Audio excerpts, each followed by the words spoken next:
ever been watching the ALGS or your favorite Apex Legends streamer and heard them saying things like, Hacked one, gatekeep this team, that's gonna be Pierre the Rat, and wonder, what are they talking about? We wanted to take a moment to shine a light on some of the most common terms you might be hearing and wondering about as the newest season of the ALGS kicks off. This is gonna be fun, brother. Crack, no. He's cracked. Cracked, or flesh, is something you'll often hear when a player informs his teammates that he has eliminated the armor of an enemy and they are now vulnerable. Rate this crack, man. In the game, this is accompanied by a satisfying sound. Crack här inne. I kidnap two. He's again and he gets another kidnap. Kidnap is a sneaky tactical maneuver in which a Wraith player will use their ultimate to make a dimensional tunnel to an enemy team's location with the goal of having an enemy accidentally get sucked into the tunnel and be whisked away to their deaths at the other end. This third party central. We're gonna have to third them. Here comes the third party. Third partying in Apex Legends is a situation where two squads are fighting each other and another squad decides to join in, usually waiting until one team has been eliminated. As you can imagine, this is about as welcome as someone cutting in on your dance or こんばんは、こんばんは、こんばんは。お疲れ様です。こんばんは。ありがとうございます。ネミ。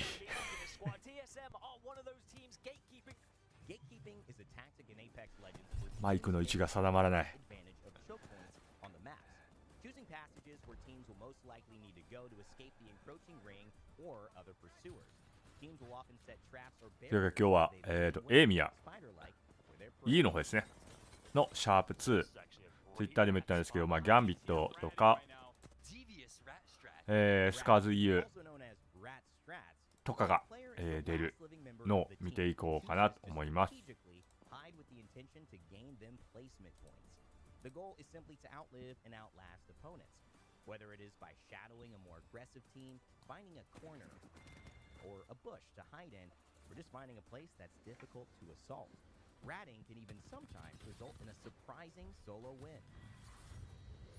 While this barely scratches the surface of all the insider language players and casters used in-game, we hope this short list of player slang will help you follow all the other your favorite streamers. 出る方が。On top, but you're gonna see basically everybody that's anybody.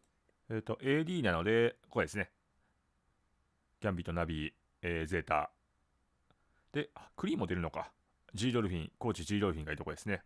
で、スカーズ EU とかがよく見るとこですかね。ギルドとかもちょこちょこ見るかな。とかが、多分何回か名前見られた方も多いんじゃないのかなと思います。Inside this region, inside that top area right there. Again, 40 teams overall. Congratulations to anybody that made it. And if you did it, hey, hopefully you make it in next time. But 実際に試合画面になってからのやつで教えていただけると助かります。試合中急に大きくなったりするんで、今は、ちょっと低めにしてます。とい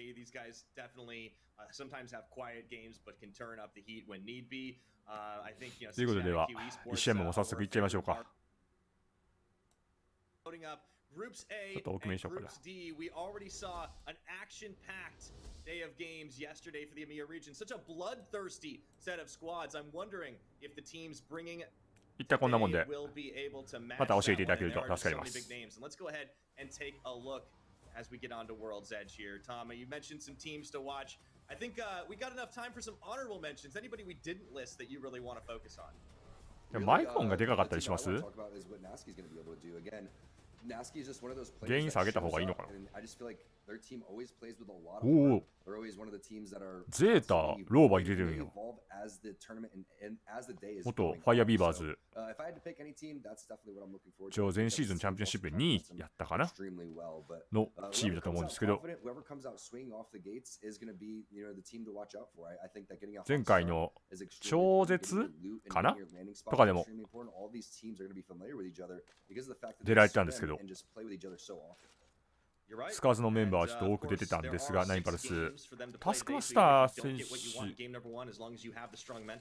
が体調不良でしたっけ ?3 セットでしたっけ？誰かがその急遽出れなくなったみたいなのあったんですけど、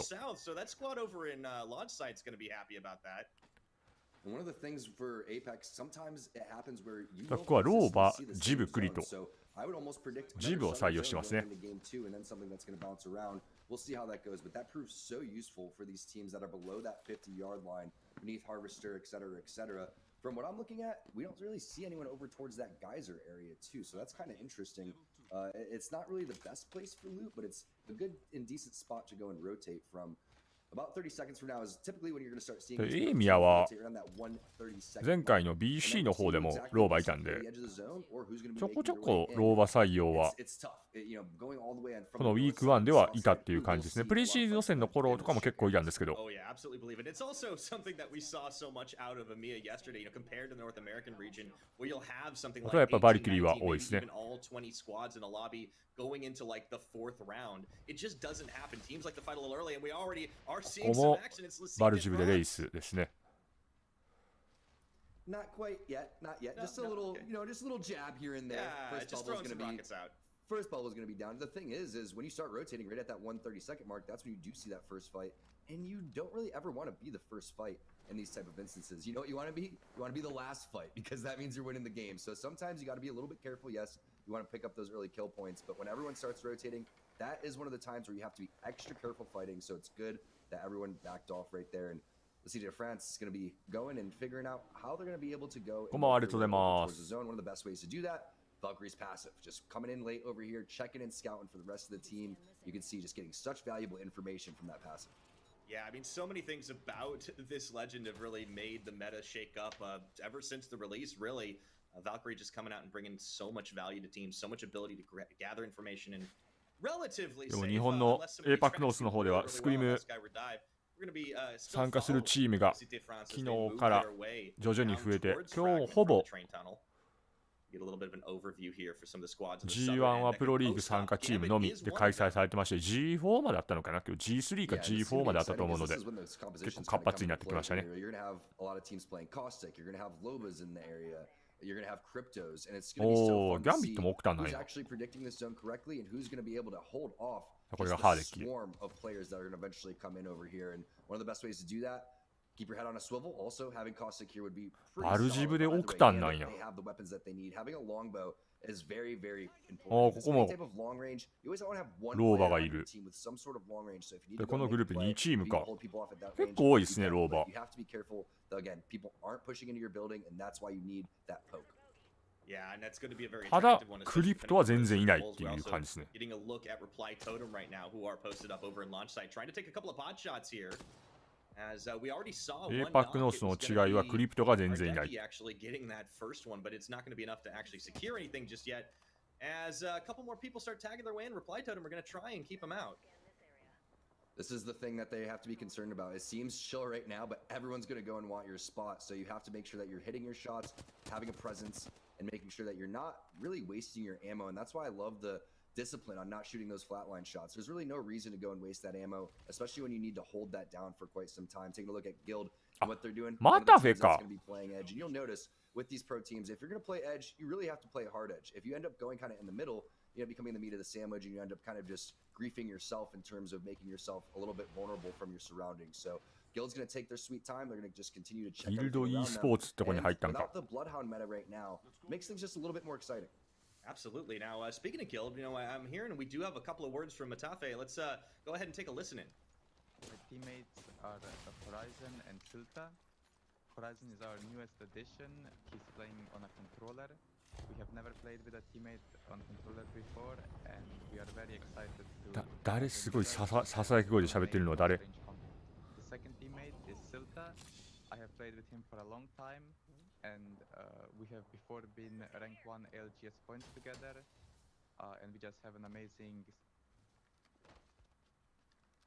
Yeah, you know, good to hear Matafe talking about this squad. Of course, they were just signed by Guild, but we'll get back to that in a little bit because there is a bit of a fight. Bubble has gone down. Matafe is tracking another squad across the way お here. おいけんのかやれるんかそれ Away from that Arc Star as they go up into the. ああなんとか Does find a little bit of armor there. Nice crack right there. I love watching Matafe play. Again, he's played a variety of different legends throughout his Apex career. Now on Gibraltar, and it's really fun to see him kind of talk and build up his close range combat compadre Horizon, where they're going to be playing on that controller, getting a little bit of that aim assist going in there. I know how controversial it is. Guess what? I play on controller. I love to see it, and I love seeing the pros go and continue to have that back and forth. I think that we're in a great spot, and Apex is one of those games that has a great balance in general. NA の方がもう昨日でウィーク1見終わって、今日EMEAでこれでウィーク1が見終わるという形なんですけど、NA のシャーパン一発目かなが結構ファイト激しいイメージがあって、でやっぱり APAC ノースが一番エリアの意識、中に入ってくるチームは一番多いのかなっていう印象でしたね。で、クリプトはほぼEMEAも NA もいない。EMEA はちょろっといたかな。NA ではほぼいない。APAC ノースはめちゃくちゃ多い。あ、いいのが。早っ。definitely more about that guild squad. Before they これで見ましょう。ちょっと見えないですけど。視野おる。まさかの視野。初ピックじゃないですかね。バル。いや、クリプト。グナス。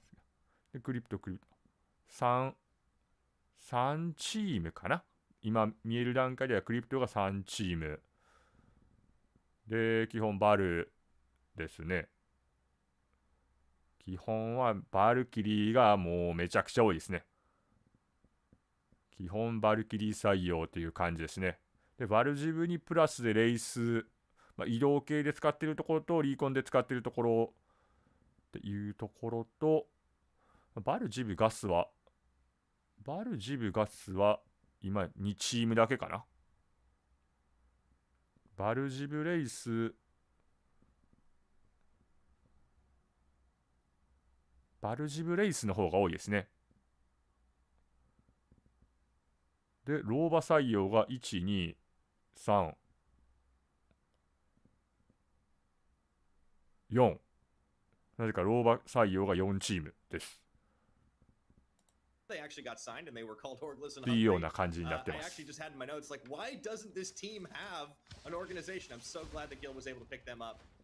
But we will be checking in on a couple other squads. Here is Dead Inside. This is one of the teams that was able to qualify through points in the preseason qualifiers. Going to find a nice high ground here as they do get a little bit of damage from downtown. Got to dodge some of those shots though. Fuzu on the 30-30. 30-30, another one of those guns. It's just ガス、ローバ、クリプトっていう構成はいないですね、やっぱり。1 to 2x, not the best scope for that type of weapon. Maybe the 2 to 4, 3 would be a perfect scenario there. But Dead Inside still locking things down. And we've seen other teams holding certain areas just like this, just like Gambit was prior. And it's all about, again, keeping your head on a swivel and having the weapons to go and do so. Plenty of ammo in this longbow, so you're going to be feeling really good with ローバの採用率だけで言うと、このグループだったら APAC ノースと変わらなかったかな。グループ A と B、APAC ノースのグループ A と B の時と一緒ぐらいかもしれないですね。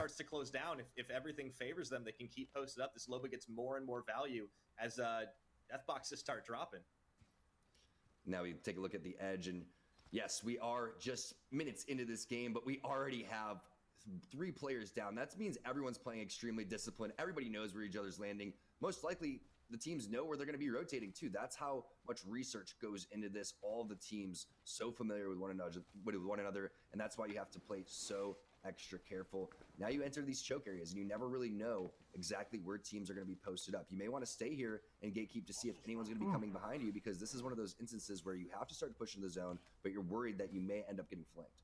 Yeah, it's always a tough calculus to try and balance here. And for La Cité France, it looks like they are just going to go ahead and make their way towards Geyser. You did point out earlier, Tom, that nobody really dropped on this particular spot. So the loot should actually be pretty good for this team if they wanted to try and...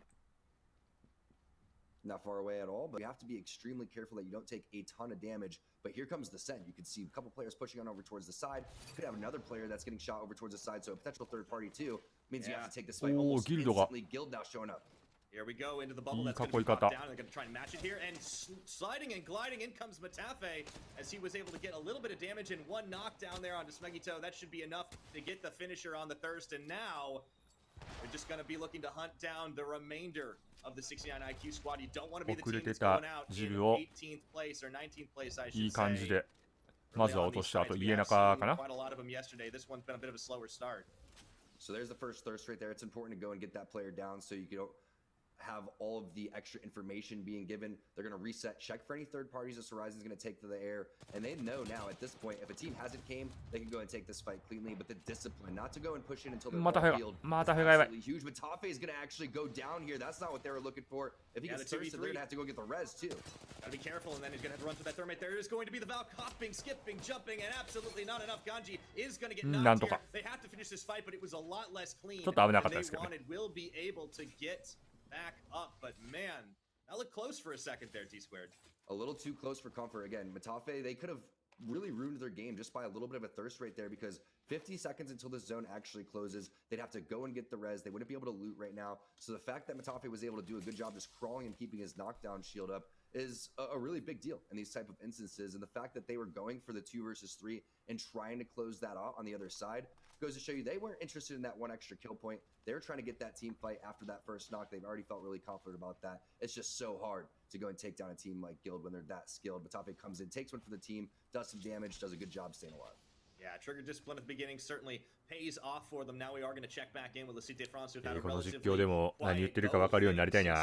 haven't run into anybody. Sometimes you get lucky like this in your pathing, you just don't run into any opposition as they make their way over to the edge of Lava Siphon here and into the circle proper. Let's see if they are going to encounter anyone along the way, though. Yeah, でアンチはサイフォンラバ側にから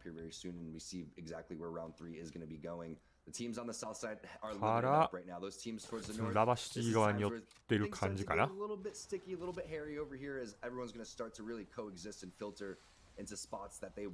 多分なんですけど、このシャープ2までかながちょっと俯瞰視点が多分少なめなので、最終アンチでの戦いとかが結構ごちゃってなりがちなんですけど、ウィーク2シャープ3以降はちょっとそれが改善されていることを願って。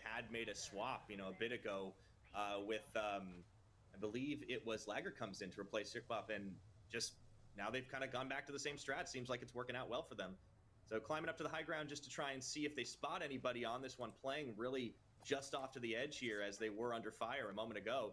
Got to be careful as things start to close down. Definitely got to be careful, and again, it's up to your Wraith in these type of instances to go and kind of be the information for your squad. 現段階で、ウィーク3終了時点ですけど、ウィーク3終了時点で、ここに出てるチームで、トップ2かなが今日も出ているので、初戦からどういう風な感じでなっているのかっていうのが見れればいいんじゃないかなと思います。To pull towards launch site. Then you have teams coming in from the north, northwest, and northeast. Yeah, and we are already going to see a couple of teams trying to bail out here. Is Guild going to use that Valkyrie Ultimate Skyward Dive, try and reposition themselves back into the circle? And this is just such an open area. As you mentioned, it's going to be a lot of fighting towards the end. We still have 18 squads up, 54 players remaining. And people are going to be making a mad dash for this zone. This is a little bit scary. They're going to be landing pretty close to a team here. That's what's to worry about when you're playing Valkyrie. It's kind of scary. You may have to end up bubbling here if you're Matafe. Unfortunately, for other teams, they don't know exactly where they are. There it is. The Valkyrie missile barrage is coming, and now everybody kind of knows and has an idea. Hey, we're not going to let this Valkyrie team come in. Find out exactly where they landed. Are they all together? Yes, they are. Now, Horizon do whatever he can.ちょっと話は変わりますが、今日の APAC のスカスタムスクリムはかなりポイントが詰まった面白い感じになってますね。異常なのが CR が異常ですね。5位なんですけど、今日41キルで12ポイント8で5位っていう、どういう動きしてたんや一体。どういう動き方をしたらこんなキル数になるんや。暴れてんな。今日のトップはユナイト、で2位がバカガキ、3位がフローラ、4位フェンネルっていう感じでしたね。カスタムというかスクリーンも面白いことになってきそうですね。結構いろいろ試してそうな段階のチームがかなり増えてきてるんで。こんばんは、ありがとうございます。今まだ1試合目を見ております。フ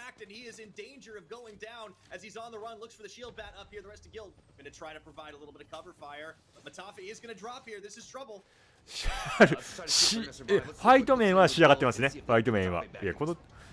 いやキル数41で12ポイント8で5位ってもうわけわかんないですから、ね、どういうCR 視点はって見れなかったんですけど、そんな動き方してたんやっていう。うわ、そのアークはきつい。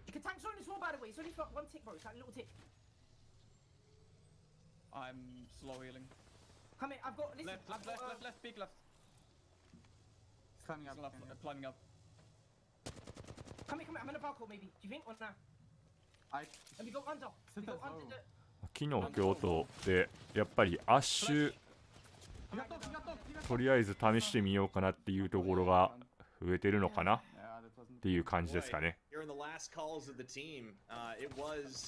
A very hairy moment there, but we don't really have any time to break that one down, Tom, because now we're tracking Ford Gang, and Phoenix nearly gets cracked on that one as they found a good spot to post up in the RV here. We got time. Caustic teams, that's what they look for. They're looking forward to just wasting your time over and over again. So let's talk about what happened, because you could hear them say, now they knew and sensed that that was the time to go, that they were in danger. Unfortunately, even if they pulled the trigger on that, ハコンキープしてるけど動かないといけない状態、どうするんでしょうか。飛ぶのかな。 powering up since they didn't have Matafe and the bubble. But yes, a good position here, but the zone moving, that means they're gonna have to go and make that play. It's going to come up to legit Lolly and a good bubble play. Again, Valkyrie redeploys, bubble is very common here. Problem is when you use that bubble going for the redeploy, you're not going to have it in time when you land. Yeah, that's always a little bit rough trying to work around that cooldown here and just bubbles left, right, center. Onto Reply Totem, who've been able to hold up for the most of this game, but looks like circle pulling for the next round a little bit to the north. 戦闘シーン自体はあまり映ってないですけど、部隊数が結構減って13まで減ってますね。序盤スーパーティースブス、漁夫も返す、漁夫の漁夫もなるほどなるほど。相当ファイト的には仕上がっていると。漁夫の漁夫も半壊させるっていうのがやばいですね。キルスピードが速いからそれもできるっていうことだと思うんですけど、さあ一気に激しくなったけど、端から入ってきてるチームがことごとく潰れてるっていう感じでしょうか。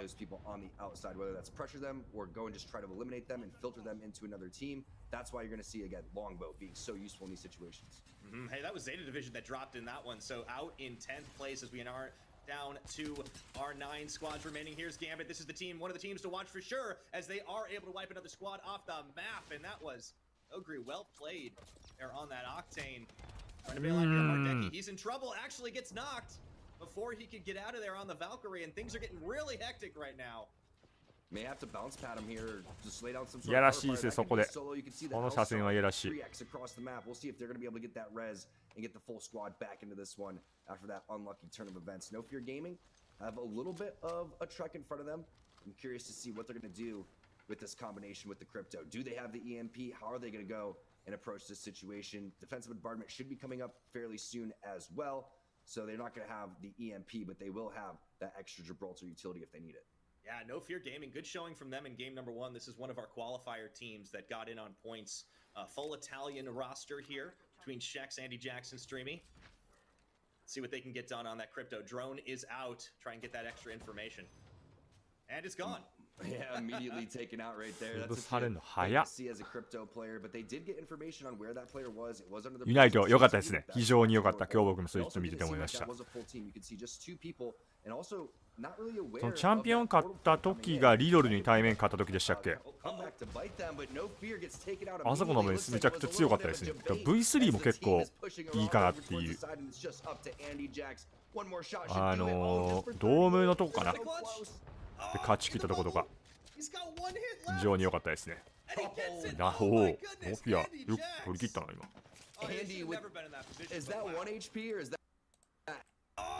looks like it was a little bit of a jump. Just ど two ういうふうに people, 入ったんや。 and also not really aware of that portal play coming in, and that could kind of ああ、下に come 行 back っ to bite て that, but no fear gets taken out immediately. It looks like it was a little bit of a debate. あれは相手2枚か Is pushing around over towards the side, and it's just up to Andy Jax. One more shot should do it. Oh, just for 38. They're Trying to so clutch. close.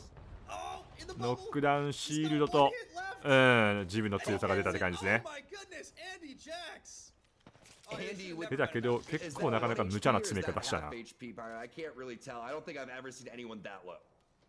You know, it was just such a standoff for a minute. The two of them just trying to stutter step it out, but we don't got any time to talk about that. うまい We are gonna be looking ハー at デ it ッキ right 今 now の as there's 今のはうまい another knock for Hardecki, taking out Lippin in this one, and Gambit just stacking the KP. ハーデッキ in 起こ this せたん game. や。 What a beautiful shot. And after Hardecki got knocked, the team full recover here, right in the center of this なんと zone. かダウンシュとハーデッ Might キ be を the 起こし number て one squad, 5 remaining. I mean, it's totally cool if you and Stella want to change your predictions now that you see how game one's going. Like, I あ totally とは understand. 反対側とし We'll see. ここの We'll see. 下 I'm と not, っていう感じですか I gotta ね。 stick to things here, but I am very impressed by Gambit this game. They're coming out swinging. They've been playing very aggressive, but just you could see by the way that they're combining their teamwork together how fast these fights are taking place, and you don't have a second to waste. They've now taken over the priority position, and they also have the most kill points going on right now in the lobby. Yeah, let's take a look at the squads that we still have remaining. We can see on the screen. Let's see, Defran's still involved in this one. No fear after that save, but they got to be a little bit careful here. A couple other ハイドか squads. I ハ do イ believe it's ドもいるのか actually going to be the squad we looked at earlier, Dead Inside. ノーフェアがどういう風に上がっていくのか。 Preseason qualifier teams 一番高いポジションを取っているのがリプレイトーテムですけど、もうエリアが迫ってきているので、この壁際のチームと戦うことになるのか。ノーフィアが And there it is. No fear coming through. The even 8 is just ripping players apart. そのさらに崖下にいたチームと戦ったのかな。 Crypto, excuse me, towards the tail end of the game. Again, EMPs are going to destroy all of these bubbles. で You リ can プレイ see ト how ーテムは important these bubble fights are. 通路側のチームに仕掛けに行ったと。ドームファイトで仕掛けに行ったけど、いけるか。いやー、ちょっときつい。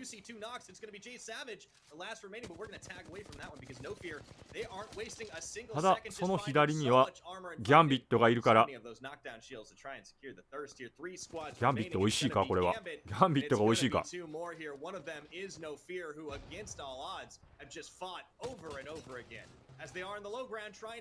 ここをやり合ってしまったら、もうこれは全然こっち見て、全然ヘイト勝ってない。全然ヘイト勝ってない。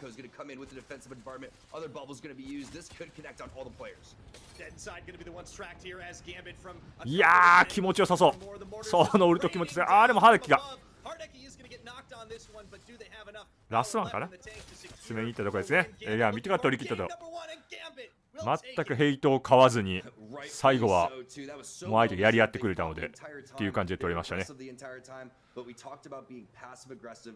That's what Gambit did right there towards the tail end. They let those two teams fight. They come around with a nice third party, and that defensive bombardment connected big time. 今のは美味しいですね。今のは多分打っててもいける。あ、もういけるいけるいけるってなってるじゃん。You are absolutely right to put your faith in this team. There's still 5 more games to go, but that was, I mean, I don't know how else to say it. ショーマンさん一応なるほど。さすが。It really was. That was so impressive to watch. But keep in mind, that was just game number 1. We still have 5. エヴァ、いや、あんまり見なかったですかね。エヴァ多分、エヴァじゃたらもう多分、ピースキーパーとマスティフ持ってっていう方の方が多かったような気がします。僕が見てた方だけかもしれないですけど。Not really, not quite yet, because Gambit really just shined to me more than anything. The way that they were able to 各チーム、今日はスクリームの方で話ですけど、助っ人なのかなもう入れてからお名前変わっている人も多分いたりとかいたとは思うんですけど、ちょこちょこ多分本メンバーではないような方もちらほらいたので、それがどうなってくるのか。The camaraderie that they built up throughout all the time teaming together, and it really comes down to communication. なんかやっぱいろいろ動きがちょこちょこあるんで、このメンバーはっていうふうに思ってしまいますよね。これは今、試し、助っ人なんだろうかみたいな。本当に助っ人なだけなんだろうかっていう変なね、勘繰りをしてしまうという。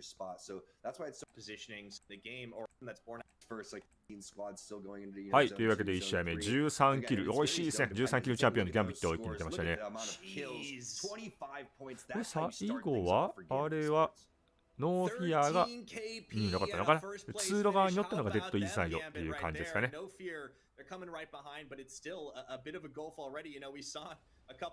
なかなかその今回場面で映らなかったスカーズ E とゼータとかもまあ一応トップ10には入っているというような形になってます。という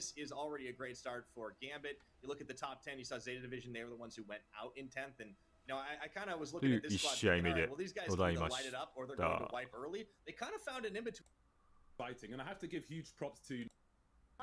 さあでは2試合目いきましょう。ギャンビとエイペックスのバロもどっちももうヨーロッパの多分もうゲーミングチームといえばっていうような感じになってるんじゃないですかね、やっぱり。こんばんは、ありがとうございます。Yeah, speaking of legends here, we see Caustic. I know you're not a fan, Vicky. I certainly am, though.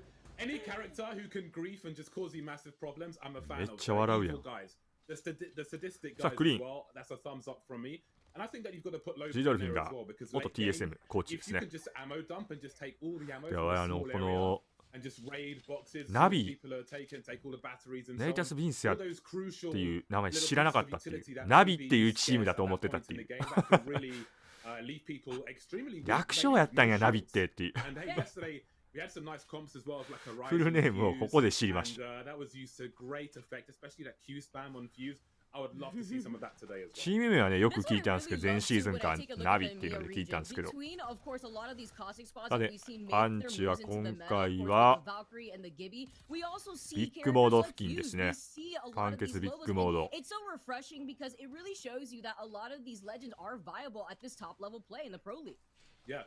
And we've got to talk about crypto as well. I think there's a big focus on movement. We're seeing like Wraith, Valkyrie, and so on. So just get people from A to B. But I think you know a lot of people would put crypto in the highest tiers when it comes to tier lists in this game. And we're seeing a few cryptos here and there. Of course, ギャンビットってロシアなんですね。それすら知らんかった。I'm amazed they got that many kills. But again, I would like to see some more cryptos as well. I think that information. 今日はね、今日は見かけなかったですけど、ワットソン、昨日はいました、1チーム。見た中では1チーム。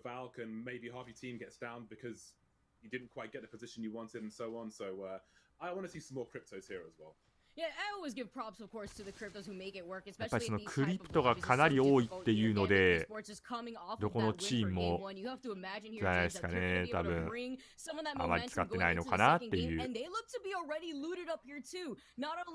の2人の声がでかい気がする。この2人の曲で1つあげようか。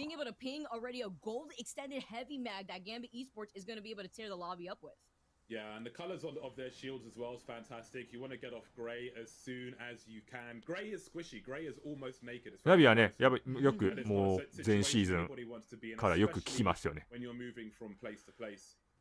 何が強いって言われたら答えられはできないんですけどナビの何がすごいっていうのはちょっと言えないんですけど名前だけは存じ上げてるってやつですね。いやでもそれ言うとそうやな。おグナスケで合ってます？呼び方 G って呼んだらあかんのかな。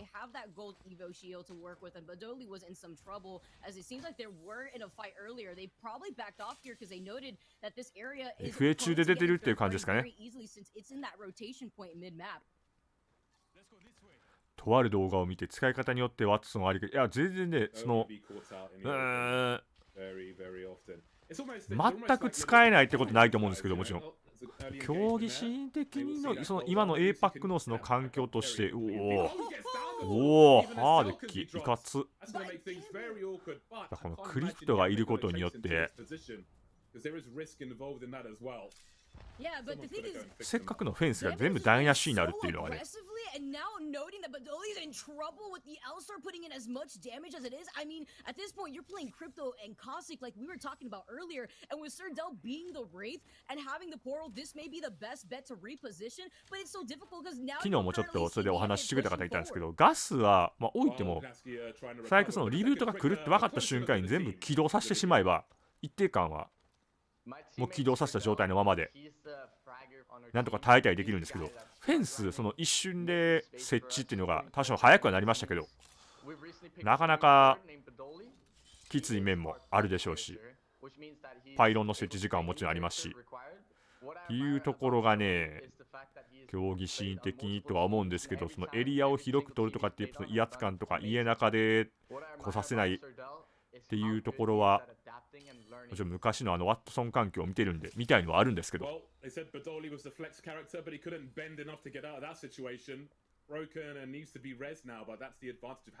公式ツイッターのプロフにモスクワの最高峰チーム、かっこええ。What is this party going on here? I didn't get an invitation. Everybody wants to be over here by the new rampart area. You even see another squad all the way in the back who, with a longbow, I'm not too sure if they're the ones getting pressured. 各タイトルですけど FPS で No, they're the ones actually getting pressured with so many squads already EMEA making their way 最高峰の選手たちを集めるってすごいですよね。 This is where a lot of this action is going to just be weeded out, James. Yeah, that is a party with way too many attendants.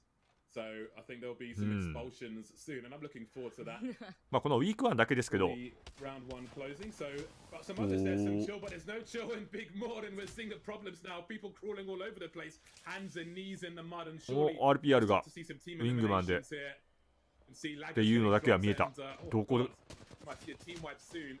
Still 20 squads up, but it's got people getting down left and right. Extremely awkward now. ここで来たか。 Anyone really needs to try and stay alive here. Just ウィングマンゴット RPR が not quite aiming at anything, but just trying to ward off a push. Trying to hide behind the shield as well. He's got some mark stars coming through, and there's no more shield. Down goes another one. It goes from bad to worse. Oh, the sacrifice. We keep seeing these solo players that are left ビッグモードがいきなり激しいですね。 this type of building, and with this rampart area, having a caustic is going to be so beneficial, which is exactly what Clean is riding here, and they are also riding out with the 2 purple Evos, so they're pretty healthy too. You could even note here, the Dolphin having already that blue Evo shield, despite that, has a lot of shield cells to work with, a lot of health, and that Valkyrie deploy if they notice that this is just not worth the risk with so many squads still present in the lobby. こんばんは、ありがとうございま There are す。 so many squads still present on Big Mord. I can't believe how much movement there is here. That has got to be very nervous territory indeed. But it's, I feel like it's kind of like drug teams to some degree. Like the more you put away in prison, the stronger the ones that remain get. So whoever's left in Big Mord, once these other teams evacuate or get eliminated, it's going to have so much loot left. このウィーク1かな、ウィーク1かウィーク2どっちかと分かんないですけど、ウィーク2の方かな、このスカーズの切り抜きのやつで上がったので、RPR がクラッチしたやつとかの場面とかがまた映ると思うんで、いつかこれちょっと楽しみに待っておきたいと思います。来週というか次のウィーク2かな、多分。 Especially from a player like Toshin, I'm excited to see more gameplay from him. Scarzy, you of course being one of those teams that I was definitely looking out for. They didn't do so hot in the first game, so they have to. そうですね、フェンスのその設置自体がはい幅広く起きるようになったんで、広範囲でエリアを取るっていう使い方は良さそうですよね。平地のところででもフェンスを張ってっていう広範囲に、ここはもう俺たちのエリアやぞっていうね。でパイロンのグレとかも消す範囲も大きくなってますし、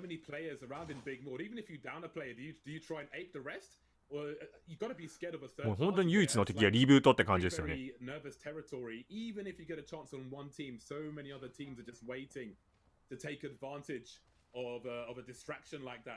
やもうウィングマンは本当にそうです。もうエイムに自信にきじゃないと扱えないですよ。もう絶対全然使えないですもん。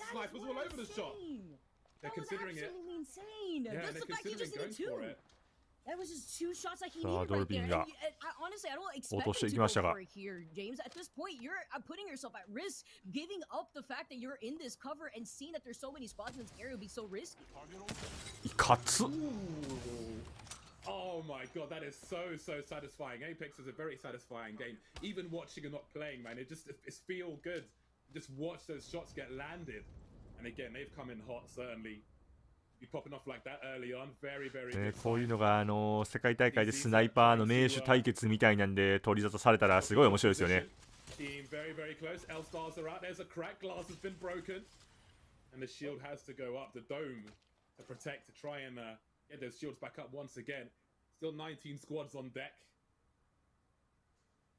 So intense here, James. And to note too that there's about like 5 or 6 squads hanging out in that rampart area alone. Meanwhile, No Fear Gaming They're not playing with no fear exactly here as they want to go for a longer rotate out of circle. They see themselves kind of struggling a little bit. この構成の幅というのがウィーク2、ウィーク3に向けてとりあえずアップデート前の環境になりますけど。Crypto being that type of character to provide that intel without overextending, and they are だからエイミアはまだちょっとは広いのかな。中間ぐらいですかね。エーパックノスが異常。エーパックノスが多分広すぎる、キャラピックの幅が。で、NA が一番狭い。まず APAC サウスと SA に関しては、勉強不足です。そこは勉強不足なんですけど、今このアーカイブ振り返りで見てるところに関しては、今の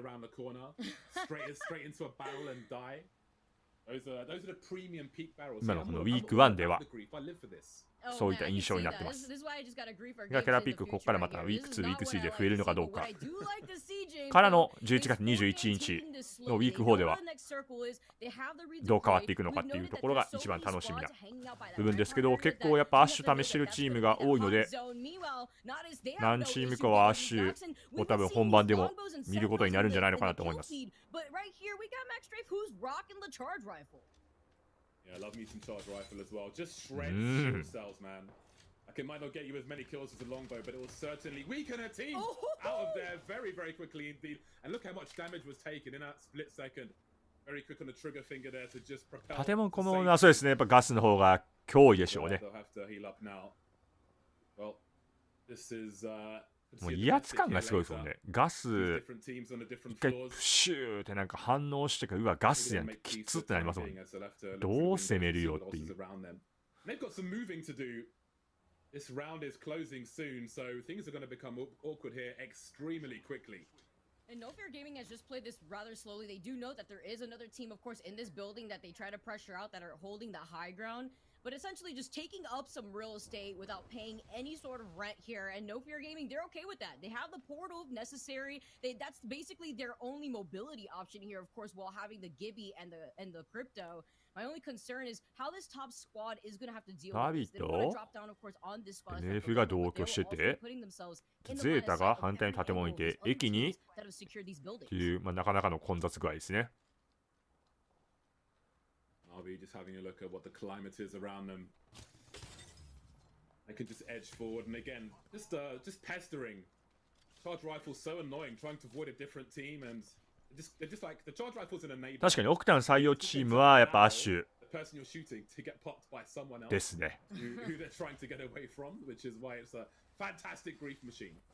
You know, I was gonna say, you essentially just get tickled by it, and you can't help but feel 今日 disrespected. は But that's the 唯 point right 一 here. という Mentality is か also a thing that you have to consider when it comes to this competition. まだオクタン Currently see them as they rotate を見 over た to の the は sides. バ Look カ at ガ the キ squad が that we ま noted だオクタ earlier. ン使ってた The 感 goalie, じ of ですか course, ね now 今日 in は this fight, they've learned their lesson after being on that low ground closer to the geyser, and they're fighting this outside of circle. Also noting that this enemy, they've got the red Evo shield already. Meanwhile, they only have 2 blue Evos. Yeah, seeing that red Evo shield is not a good time, and it's certainly not a good time here for Zeta either. They got to get 2 members up, and Global will do its best to try and get there. バルキリー構成のチーム変わらずレイスを、移動系として使うチーム、 So looking for that intel. アッシュを使ってくるチーム、ヌスット構成 Look for the potential rotations. とかが考えられますかね。 Well, they know right there that is the ret that they wanted to try to look at. I'm pretty sure that is the Loba from the original squad that had the red Evo shield. But this is such a tough situation to be in where you're getting pinned by 2 squads on both angles. Yeah, I think we can do a listen into Gnaska to see what they're talking about at the moment. オクタンのジャンパーはかなり音は強いなってますよ。飛んだ時に飛んでる方もうるさいっていう、なんかドカーンみたいな音してるんで。 うるさーと思って。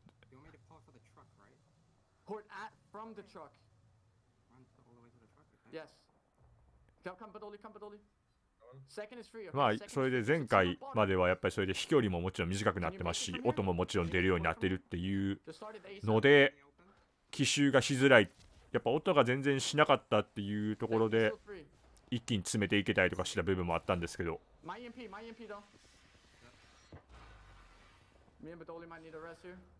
奇気づかれてしまったらね、来るっていうのは分かったらもう完全に的になってしまうんで、もう競技シーンぐらいのエイムだと。I'm gonna need your gold armor to heal up. I've got no more belts now. I'm gonna need your gold armor, Del. Come over here. Careful from the second story. Listening to those intense comms here, noting this and now making that shield stop so that way they can heal up quickly and still stay in this fight, prevent the pressure from this squad that's right underneath them. It's the key here. And you also see the Cossack Bureaus coming out, blocking these doors, and kind of doing the opposite of what you're saying, instead just holding that door on the inside just to prevent some of these squads from feeling confident enough to break down that door. 第4フェーズ突入時点で18チーム。Legacy now bringing in this fight, just trying to take an angle, but they don't want to find themselves sandwiched between these two squads that they're looking at. Yeah, this is really awkward for them as we see a third coming in from the back, and there's nowhere for them that's safe, really. They're on the low ground now above another team, and it's an awkward peak for 69 IQ, the UK team. そこでずっと戦ってるけど、結局不幸になってしまいそうなエリアの寄り方になってますが。This time they had a really tough game. They were in an even more awkward position when they went down in the previous game. Nowhere to go, looking for a desperation Valcol, which certainly would have ended in disaster as well, but doing okay for the time being. いや、物資なさそう。 Right now with a lot of these squads, this is such a difficult situation because then you see where the circle is pulling and you're forced on that open ground or you're forced to go through this choke point with these squads taking these different angles as they have rotated there a lot earlier in the game after noting so many of these squads hanging out in the rampart. バルジブレイス使ってたチームあったかな。 They're okay for the time being, it seems 69 IQ, but what is their next play? To head forward again. I think they're going to have to fight here. Some peppering off to Valcol. There's the first one, and they might be able to escape. 落とされたか。落とされたか。 And everywhere and down they go, falling like flies.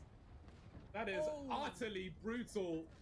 Utterly brutal to see, but it's an opportunity for 69 IQ. They need something from this game after failing in the previous game. So far, so good for them. My gosh, why don't you talk about clipping the wings off of the Eagle straight up? Everyone just came falling down. What a great position for 69 IQ Esports. And now it's their turn. They're going to use the redeploy. They're going to be able to reposition themselves. But I always get so scared here, James. When it's this circle, you still have 17 squads left, 16 aside from 69 IQ Esports, that they have to worry about when it comes to this repositioning. They do know where they're currently going to be at, but we saw earlier how many squads that were taking one building alone. Yeah, they can't have any idea what the heat map looks like in this area because it is piping hot, even hotter than the lava just to the side. So many teams in this area. バルジブローバはミキヤか。バルキリージブレイスって多分 APAC ノースではエース1が使ってたけど、それ以外は多分見受けられなかったのかな。ああ、だからリーグ、そうか。リーグはそうですね。確かに。最近のリーグはそうですね。の構成は、なので、一応リーコンとしてっていう言い方でいいのかな。まあ、どっちでも使えるんですけど。の使い方をしているのがエイミアはちょっと多いかなっていうイメージですかね。Yeah, needs to rescue his team's banners, but there is so much going on. Maybe with a distraction, he could potentially do that. Gambit still doing well. Hardeki on the red armor now with double perp and the rest of the team. Drilling some opponents. Crazy to see how Gambit Esports has been performing so far now, being able to still stick in this game, still being able to get some of these kills. Want to make sure that they could elevate their lead that they've already been able to build up for themselves already in that game one. I really like the way that they're holding this position, but they're going to have to start rotating soon as they're not in circle. It was 2 years ago when I last got to commentate Apex Legends, and Hardeki was doing well then, and it's great to see that he's still doing good now. Very aggressive caustic barrels pops, as we can see. They've got some armor swaps around for the time being as well. 目が近い。やめよう。もうデータを見るのやめよう。また調べておきます。There's been so many around the buildings nearby for so long in this game, and there's still action in that position as Stanley's putting in some work, getting some nice KP here. We've got teleports in and out. Nasty grenade as well, and there's just like mistakes are being made. There's instant regret coming through that TP. 今のアークやったら面白かったな。 reactions coming out, not only being able to get that hip fire with that gold R301 that they managed to take away from the rampage spot, but also being able to get 2 knocks, position that grenade. You talk about the action, and we see the Seer ult coming down to allow a squad to know where everybody is, and they're holding that high ground. The best situation here when it comes to this circle, but you know everyone's gonna fight you for. これが非常に珍しい。視野初めてぐらいじゃないかな。ギャンビットはかなり気遣って視野珍しい。これ面白いですね。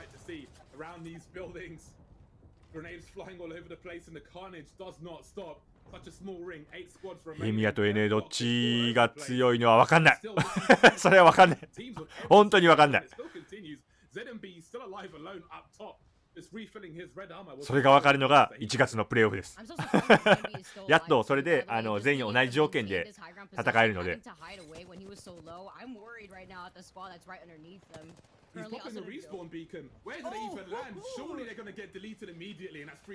それはね、もう多分もう論争がマジで尽きなくなるお話になってくると思う。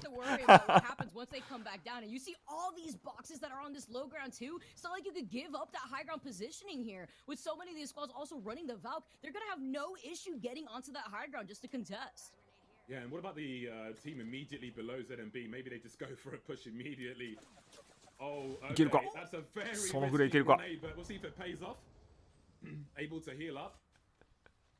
Look at that team just around the corner. You can see Stanny is just waiting for a almost inevitable push, but got to make sure his teammates. いつやったかなあれチャンピオンシップか。チャンピオンシップかな。NA のアンチでここから TSM が逆転したみたいなのありましたね。Never mind the arc scar, red armor close, the domes are up as well, and it's time for them to come out. Refer to the fact that they are so quick to react not only to a lot of these repositionings, but the opposing squad that sees everybody in the line of sight. ここでドームを一回使ってしまったのはきつい。But these 3 squads that are holding these ground have to look at their backs because you know that none of these squads are just going to waste out on the opportunity. 位置的にはフォーグギャングかな。フォーグギャングが結構位置取れてるかな。それは美味しい。あとも乗り越えてくるのをもう相手ドームないんで。ただ左上のこのチームさえ抑えれば。い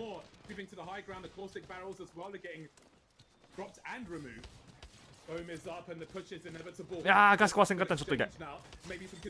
うまい。でもこのドーム入ってうまい。この人うまい。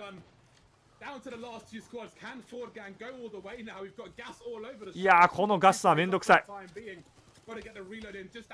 いけるか。お互いノックダウンシールド使いながらこれは熱い。この 1V1 は熱い。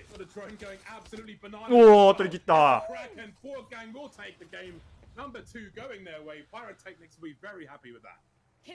このバルキリーの人うまかったっすね今。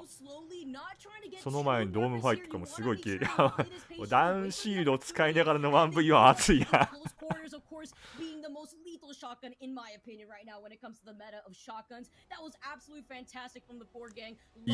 いい2試合目でした。遠距離それどっちでもそうですね。確かに移動をすることでっていうことで多分採用するところが多いと思います。確かに。そうですね。いい結構このバルジブレイス多いですね。あとはさっきのギャンビットはオクタンだったりとか今はこれがウィーク2、ウィーク3プラスアプデ5は向こうのね、スクリームとかの環境が全然わかんないんで。レ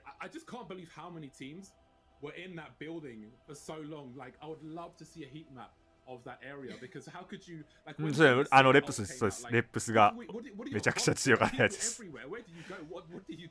すごい。もう話をしてももうコメントなんですぐ出てきてくれるっていうか素晴らしい。春全体で言うなら NA が RPR 戦術ならエイミヤが一番。いやもう喧嘩や。喧嘩やそんなもん。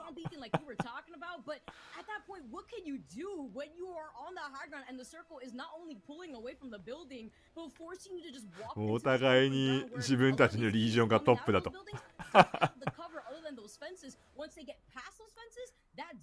なんか RPR のがでもまだちょっと冷静に見れてる感はちょっとありますよね。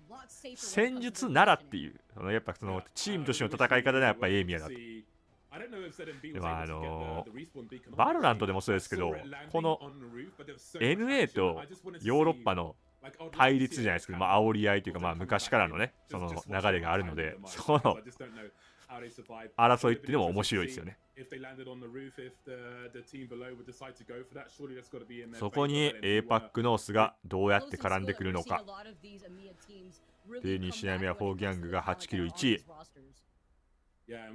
ナビが3位。1試合目チャンピオンギャンビットは伸ばせずって感じですね。2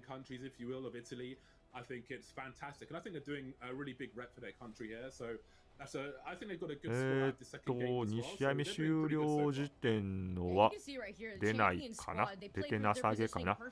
なので、もう3試合目いきたいと思います。really came in clutch to allow Phoenix to pop off with that EVA 8 in those close ど quarter こや fights. You saw Phoenix actually utilizing. Yeah, and the stutter stepping in those micro decision moments really has been the difference maker. You know, we talked about how some of the teams, some of the qualifier teams have been looking good, dead inside one of them, but no fear, again, want to shout out how well that squad from Italy have been able to hang on time and again, getting a top 6 position. But it looks like we are ready up. Everybody was holding in the dropship, but we are moving on to World's Edge. Let's see where that zone pulls this time around, as we are going to be following 69 IQ Esports out of the skies. Really hoping for everyone's sake over towards the Skyhook side, it's going to be more central or more towards that north side. Maybe a fragment zone, that'd be pretty exciting. Maybe over towards that harvester side too. But if it's something like thermal スカーツカップだと station, すぐジャンパー壊されて、おお、スカーツカップ多分 I'm excited to see 全然あんまり how these teams are going to be able to がっ do つり多分見れたかな took game number だったんですけど、 1そういうやっぱ意識の違いっていうのも戦ってやっと分かることですね。なんでやっぱね、そのやっぱ戦うことが大事なんですよね。プレーオフでやっと戦えて、同条件で戦えて、やっとそれで本当の意味の現在地っていうのは分かると思うんで。Yeah, I mean, that's usually what happens to me. But no, it's Overlook. I love when the circles pull that way because it just makes such incredible firefights. There's obviously not a lot of buildings, of course, over the POI itself, and it does mean there's just 2次会からが本番。 that is the place where Scars like to drop. They go a little bit further to the east. Unfortunately, 一体どこの数字がついたチームだろうな。 it is still more central than it has been. But look at what's dead in the middle there. Just a whole lot of hills. まだやってます今裏で裏でっていうか普通に放送でまだゴルフしてんのかなお休みの日なんでね、そういう息抜きも大事ですよ。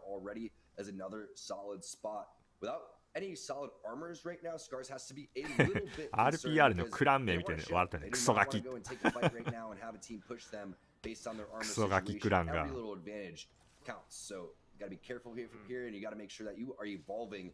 スカーズ EU はずっと展望に追いやってますね。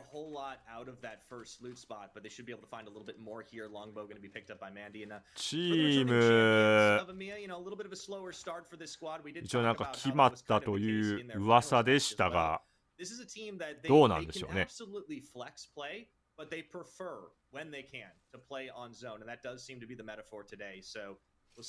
どうなんでしょうね。And we've seen them pull rotations out of nowhere before too and do a pretty decent job. In game number 1, they put themselves in a pretty hard spot, but Manny did a great job on that Gibraltar. Unfortunately, he was taken down first on the team. 一番大人のアッシーさんがアワーはしてそうな感じになりますが。 Since they don't have really good armor. Meanwhile, Gambit Esports, team that took game number 1, making the rotation with some solid armor over here. You can see they're feeling pretty confident about the current situation. And also, we're seeing so many different combinations of weapons, but one thing's for sure, EVA 8 continuing to stay in the meta, and Longbow has been very popular today as well. Yeah, you know, for opposite reasons, right? If you are trying to find those distance hits, the Longbow's certainly going to come in handy, but the EVA 8, man, up close and personal, it just is so absolutely deadly. And Gambit, I mean, I think the other team's going to be feeling, man, this isn't fair. 3 out of 3 times Gambit have been able to find an easy into the circle because they are just on the edge here of Lava Siphon. And, you know, I was スクリームのね配信を見させていただいたんですけど、音声はねダブルんで全員の出してなかったんですけど、やらかした顔だけは、驚異のやらかした顔だけは拝見させていただきました。The setup that they have, basically getting whatever that they wanted throughout all of that. Great armors, great weapon selections. はい、その前、全員がとりあえず納得するような形で世界大会楽しめるように、世界大会でこのウィーク4以降ですね、ウィーク4以降も楽しめて、世界大会まで行って、世界大会で春のライトアームを盗むっていうことも実行してくれればいいんじゃないでしょうか。もうおっちゃんわからんもん。おお、当てるね。その距離当てるね。As Max Strafe is scoped up on that longbow, just going to have to heal himself up a little bit as he certainly gave as good as he got, but unfortunately got a little bit more now. Bombardment's coming down across the way. Apex のこの珍しいというか、今のこの Apex ならではの環境なのかもしれないですけど、チームに入るメリット、デメリットもちろんどちらもあると思いますし、個人のメリット、デメリットももちろんありますし、ただ、なんとかっていうか、普通に個人でその活動してやろうと思っても、なんとかできる状態ではあるっていうところをまた、ちょっと特殊な環境なのかっていうのも思いますね。特にこの今、APAC ノースというか日本かなにおいては、競技シーンにそのプロに入ってっていうそのサポートっていうよりかも、普通にやっぱストリーマーとして活躍さえしてれば、いろんな活動が広がる状態なので、そういった点において、チームっていうところに絶対入りたいっていう状態じゃないっていうのも、なんかいろいろある状態なのかなっていうふうに思います。普通に配信とかしても、この Apex の人気だけで言うと、ストリーマーの方の方がはるかに今、数字を持ってるわけじゃないですか。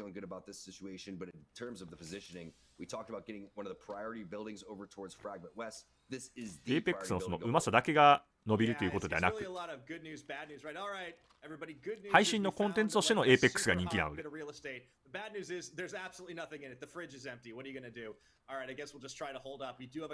で、ありがたいことにまだまだその配信のコンテンツとしても使ってくれる方々がいっぱいいるので、人気が落ちない段階ですけど、それがもし何か他の一斉に流れたときに怖いですよね。こんばんは、お疲れ様です。ありがとうございます。はい、カモムさん、どうしてもどうしてもそこだけはなんとかお願いします。Quite yet here, and you can see all players remaining. It's a very slow game here in game number 3. Yeah, you know, it's kind of nice and easy. You can just kick back, relax. I know Stella was talking about the popcorn. Maybe pop a second bowl if you are so inclined. And, you know, some serious loot already for all planned. You can see the Loba player already having the なので今競技シーンが盛り上がっているときに、よりコンテンツとしての Apex じゃなくて、やっぱりその配信コンテンツとしての Apex というのではなくて、競技シーンがあればもう盛り上がるっていう風な段階にまでなれればいいんですけど、なかなか難しい場面であると思うんですけど、その可能性を秘めているのがやっぱプレイオフでの活躍だと思うんで、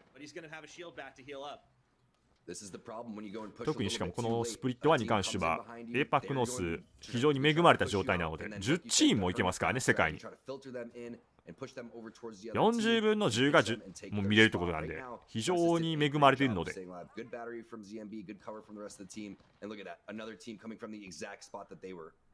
なんとしてもその今、そういう恵まれた状況の中で、ぜひ頑張ってほしいなと思うんです。スプリット2チャンピオンシップでどんどんしんどくなっていくんで。さあね、このネメシスは完全に視野採用ですね。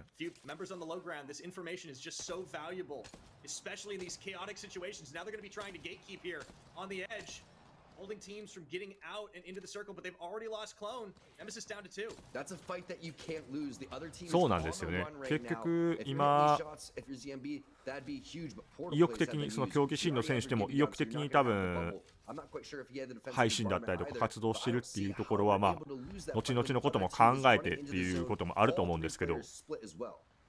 Yeah, they コン are テ going ン to be able to ツ get が廃れてしまう Virginia と over その選 through 手 the portal. に対しての Problem 価 is 値 they're も under heavy fire. This is going to be the cat 一 boys. 緒に下がってい They're ってしまう actually の on で top of them right now. One of the squads, the last one, ストリーマーでも別に本当に in も here on points. See う if そ they're の gonna 人 be が able 魅力っていう to ことで close 集ま this ってる one ので out. As the finisher goes through there, another 競技シ bombardment, ー or ン rather the rocket barrage の comes 環境だ down. とまずは今そのコンテンツとしてが魅力なので競技シーンなんかすごい人がおるから見てみようってなるんですけど Not quite sure how they lost that fight. It must have been the longbow もう shots 個人 on に top 対 of して the 興 scout 味を for 持 the ってもらえないことにはやっぱり Catboys now on the run かなり right し here んどい for 状 the 況 main に 30なって seconds. し They ま have う a と lot of different options. 個人的には思うので They can do a slow rotate over towards the back of frag.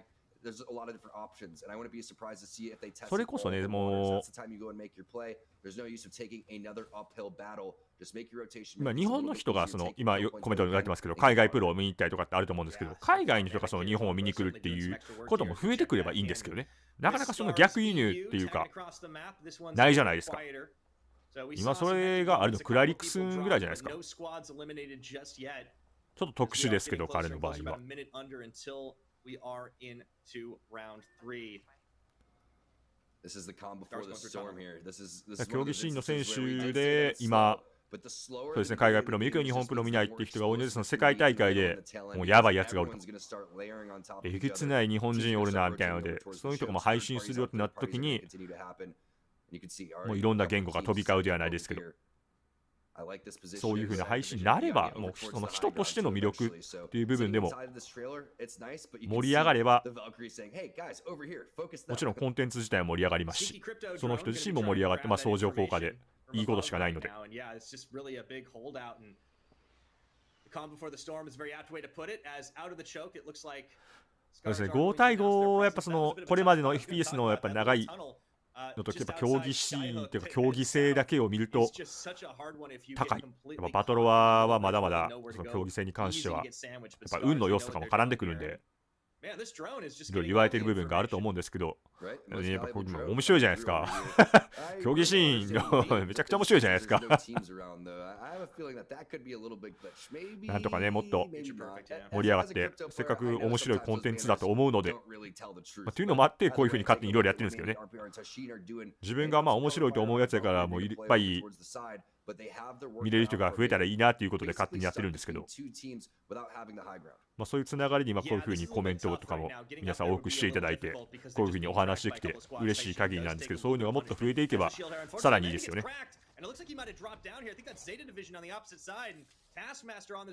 何かというか普通に自分が Apex やってて分かるじゃないですかもうこんなん化け物の集まりじゃないですか意味わかんないですよもうこれとかもうねなんでこんな当たんのみたいな意味がわからんその判断どうなってるみたいなっていうとこからのまず始まりなんでもう出てる選手全員すごいのは分かるじゃないですかやってればやってればね Apex やってたらもういかに異次元の動きしてるかっていうのをパッと見で分かるんでまずその選手がもっと人気出てほしいなっていうかもっとそういう人を知ってほしいなっていうことでねああいうねいろんなランキング出したりとかもしてますし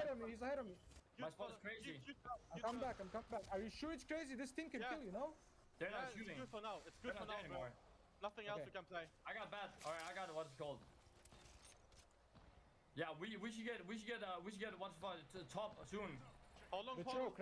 いいの選手もうそういうのもありますそういうのもありますよねすごい成績出してるのに配信ストリームでは全然いないみたいな確かにありますよね日本じゃなくやっぱ KR のプロの方が、言語とかの問題もちょっとあるのかなですけど韓国がその強い e スポーツっていうか FPS 強いっていうのも昔から多分知られていることだと思うので日本の選手でやっぱ注目される人がいっぱい出てきてほしいね国内だけでなく世界から見てもで今 RPR 普通に平然とドローンウィングマンで壊しますけど壊せないですから普通当たらないですドローンにウィングマンは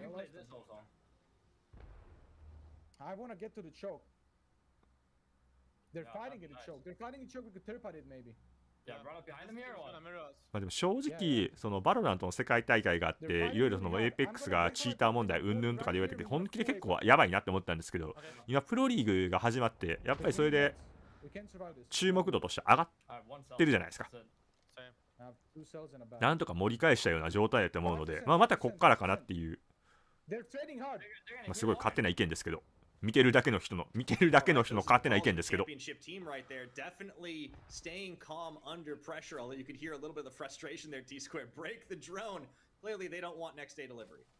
今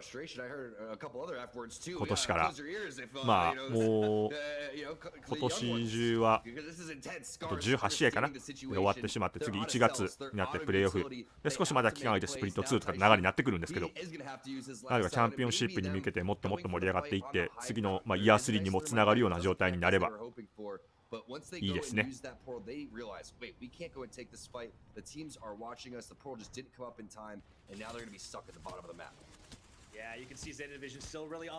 別ゲーの e スポーツでは強豪日本チームがの海外に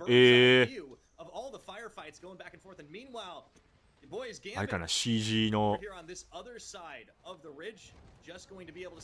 名前が出て CAG とかバロのゼータとかはどうなんやろ。国内ですごい人気ですけど海外とかでも人気なのかな。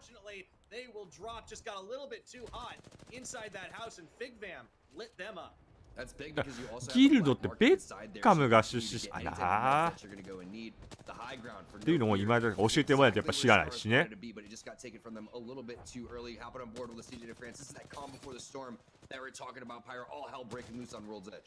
やっぱその国外のことに関してはやっぱりなかなか知られづらいのがあるので、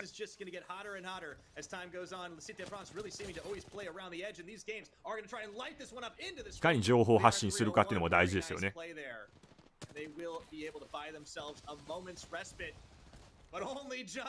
まだいるの？まだもうワンチームいるのか。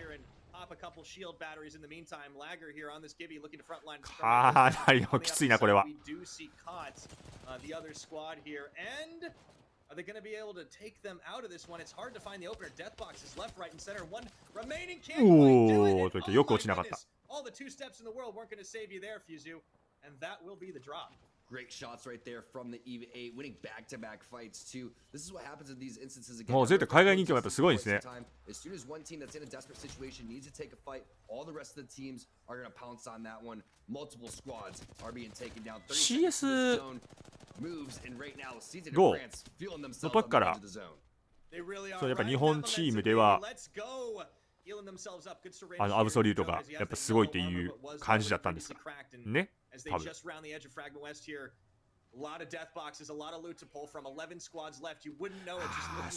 それスマホゲー、いやでもね今後ね絶対モバイルって絶対伸びるじゃないですか。今この国内でも、その自分が全然やってないのでどれだけのその盛り上がりをしてるかっていうのはなかなか実感しづらいんですけど、PUBG モバイルだったりとかクラとかクラロワとかもそうですけど、世界大会とかでもすごい額動いたりとか、この前のPUBG モバイルは国内のリーグ戦でリジェクトでしたっけ、優勝したの。賞金額とかもすごいですし、コットもモバイル1とかもすごいですよね。やった時の Apex モバイルとかもちょっとどうなるのかなっていう。当てんね。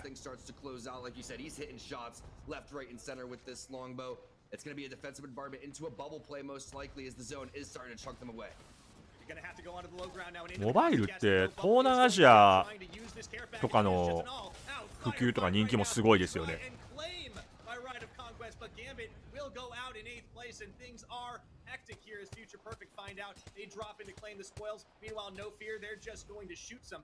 PUBG モバイルとか今の Apex のモバイル版のそのベータテストとかも東南アジア近辺でまずやってとかっていう流れになってますし、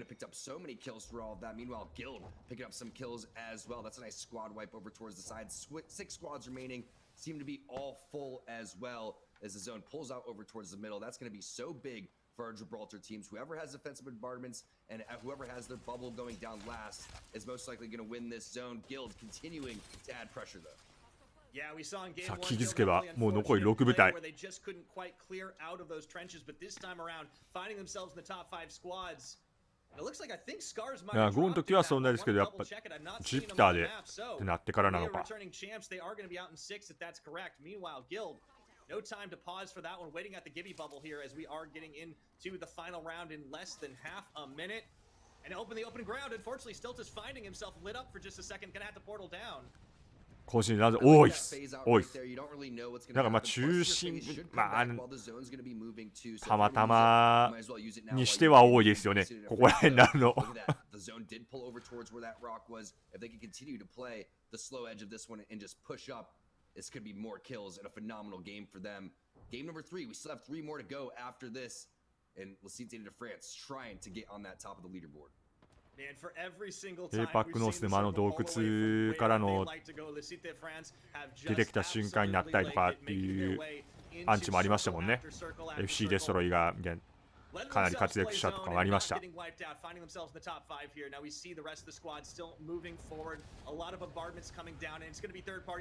あでも結構ドームを使ってしまっている状態ですけど素晴らしい素晴らしいエイムただ他の車線も相当きついEverything is going crazy, and Guild are gonna leave it all on Horizon to try and hold on. It's Lecite France looking just so darn good 一番 right ハイ now. ポジションはこの LCDF かな Apex is all about, again, picking and choosing your battles. Lecite de France plays hyper aggressive, then they play passive aggressive over here towards the side. Let all the teams fight, come through, picking up the kills along the way, and now they have a huge advantage going forward. みんなエイム良すぎやろ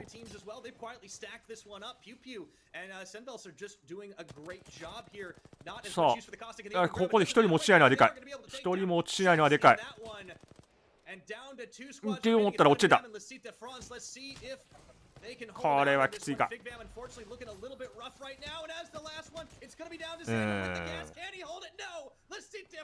ポジション的に一番ハイポジションを取ってて残り3部隊にも戦ってたので LCDF が最後は美味しくっていう感じでしたねバロの時日本だけいろんなプロチームで確かになんかそのバロできてから日本チームの移行ってかなり早かったですよね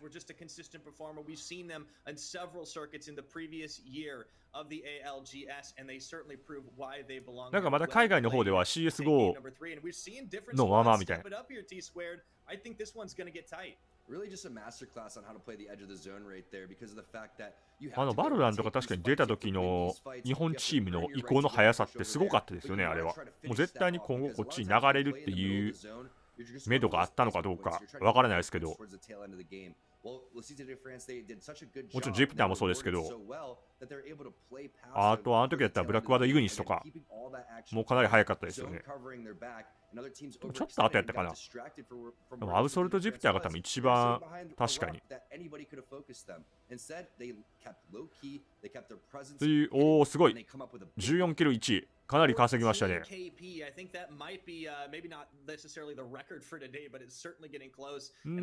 RPR なんかログとか結構見たんですけど、各キルまではいかず、キルポイントは0というジャンビットもこの3試合目伸ばせず。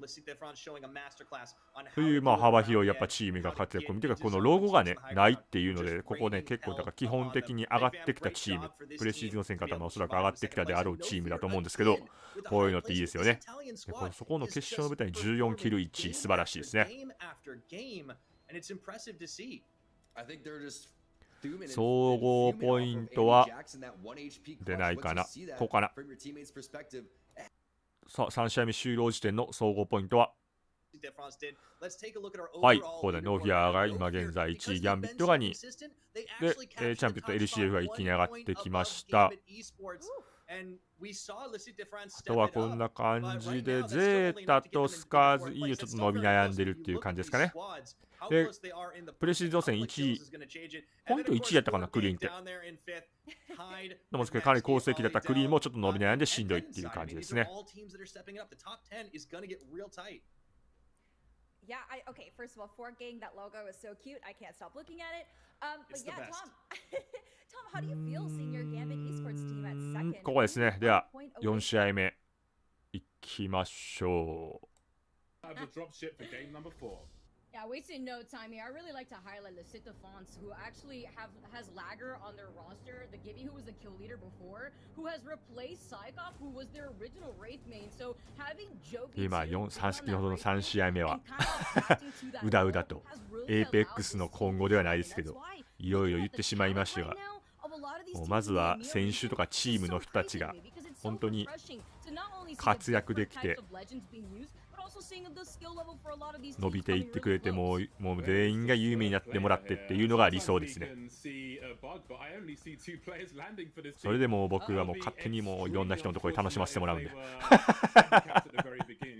いろんな人の配信で勝手にそれを見て楽しませてもらうんで、僕はいろんなコラボとかもしてもらって、大会は大会でも熱いものを見せてもらって、もうプレイオフで A パックのそのチームとか活躍者もめちゃくちゃうるさいと思います。もう今のうちから言っておきますね。1月のプレイオフめちゃくちゃうるさいと思います。もうツイッターも放送も全部うるさいと思います。こいつ元気やなと思って見てくれればいいと思うんですけど、それこそもうなんか何試合目チャンピオン取りましたとか言ったら、多分だけで多分ツイート多分それだけでも3つぐらい連投すると思うんで、うわーギャーやったーだけで多分3つぐらいもう連投すると思うんで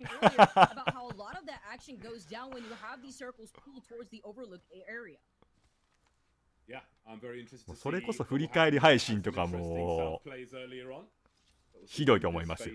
ここ見てここでこのポジション取れますって世界ですよ、相手 NA とエイミアがいる中でこのポジション取れますってうるせえなと思って見てくれれば、元気やなと思って見てくれれば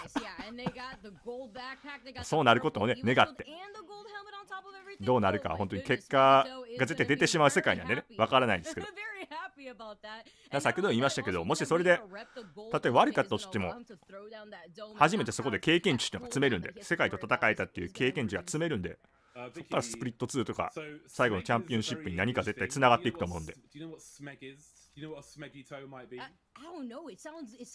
開催の流れになってますけど、多分もう今いろんなこの情勢的には行われるであろう状態だと思うので、も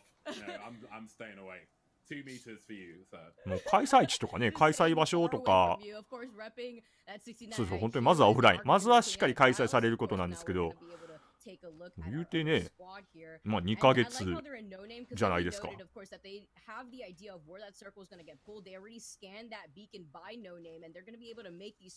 そろそろ何かしらの発表があってもいいんじゃないのかなとは思うんですが。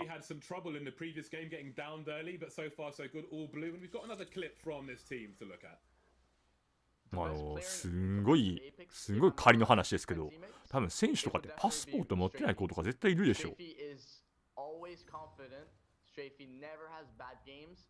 なのでそういった準備もろもろね、シャープ6じゃないや、ウィーク6全日程が終わってからだったらちょっと危ういんじゃないかなっていうのもあるので、それこそ何週間前に現地入りしてとか、結構スケジュールカツカツにあると思うんですよね。なんか宿とかも取らないとダメと思うし、もし海外ならね、国内でももちろんそうですけど、いろいろ急にバタバタになることが予想されるので、そろそろ何かしらの発表はあってほしいとは思うんですけど、個人的には。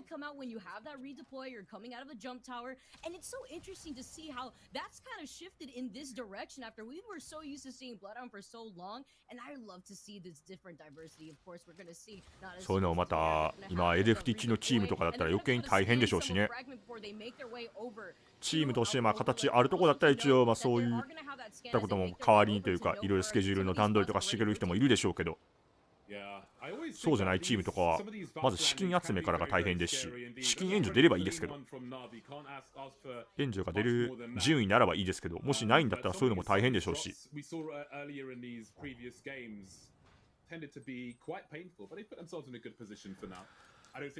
今、バロナントのチャンピオンシップもまたドイツ・ベルリンですよね。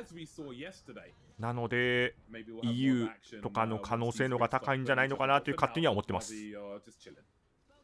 That and you also consider the Nox gas that caustic teams could just force you out of this area. It's very scary. So even if you're not worried about the fuse in this situation, you still have to worry about a lot of these caustics that have been coming out in these lobbies. Of course, with the Valk, Gibby, and caustic being something that we've seen so frequently as the meta has shifted in that direction. Now, this is the team that just won the last game. They're carrying some of that momentum, of course, going into the halftime of the EMEA region. As they are going to make that portal rotation, and I like this. まだ隔離期間2週間なんですかね。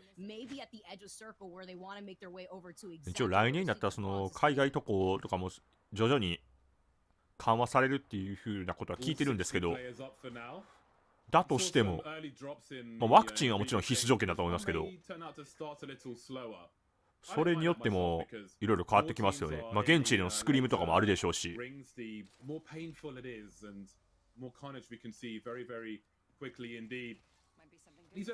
プレシーズンインビテーショナルの頃は荷物が届かなかったりとかっていうトラブルもありましたしね。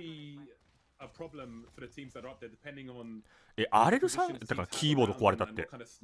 キーボードは壊れてなかったのかな。とりあえずアレルさんたちはその荷物が届かないっていうようなアクシデントもあったりね、あったので、海外オフラインは何が起こるか分からないですから。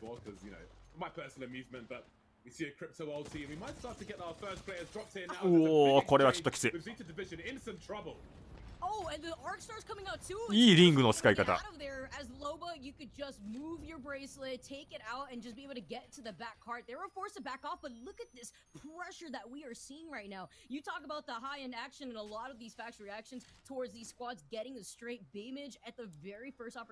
んとかお互いに少し整えてからの。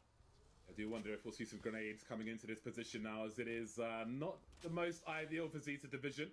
Gonna be feeling a little vulnerable now. They've got the low barrel up though to find themselves some. Yeah. There's another crypto. Just to continue. It was, I feel like seconds ago we saw the last crypto. どこのクリプトですか? Another one just to drain the supplies.Just burn those shields down once again. あ、ゼータか。ゼータのクリプトか。Was that an ult accelerate that was used, or was that another crypto squad that has made their way over to this part of the map? Zeta now Division are trying to get more intel as they're forced to look at their backs, and this is kind of the risk that you run when you're forced to just hang out in this cart. They do have the Loba for utility, but when you have Impulse running an R9 in a Mozambique, that's how you know that Zeta Division is in some trouble.Yeah, they can't be comfortable with Sunset on the great armor, but we're going to have a listen in and see what's going on with their comms right now. Swap спиздить у них. Подсасывать? Ну, вроде вот тут склад стоит какой-то, который вышел по итогу на нас. Сзади, по-моему? Где? А, я показал. Могут тут. Нам бы прогнать их по итогу. Да, Гиба стоит. А никто ульчарж не брал? エイミヤは、おお。Кракаешь, да? Пускай. Гиба пятал, да. Да. Нейт, сколько у вас? 2. プレシーズン予選の頃からローバがちらほらいてまして、今日とかはさっきも見たんですけど、4チームかな。さっきの、1試合目か2試合目かどっちか忘れましたけど、見たときにはローバ採用がいたので、結構いるっていう感じです。ただクリップは少ないっていう。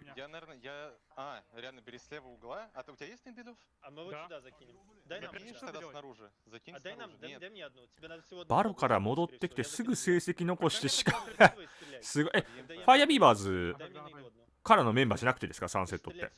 サンセットさんは。それでこの難しいクリプトっていうキャラを使ってるってもすごいな。い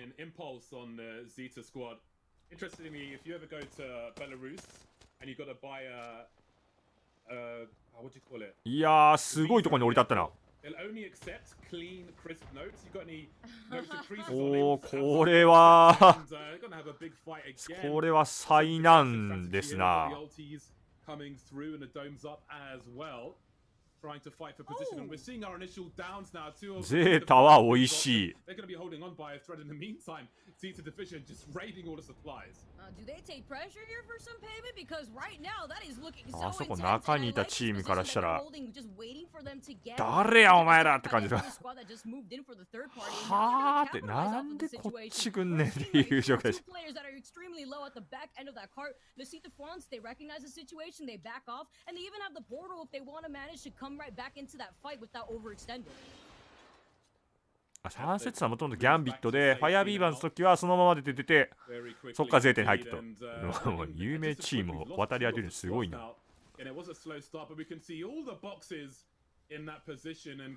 青バスずっと取ってたクリーン。飛んできたのがクリーンか？ずっと追ったのがクリーンかどっちや。ただ先ほどその下のゼータと対峙したチームはだいぶ辛いですよね。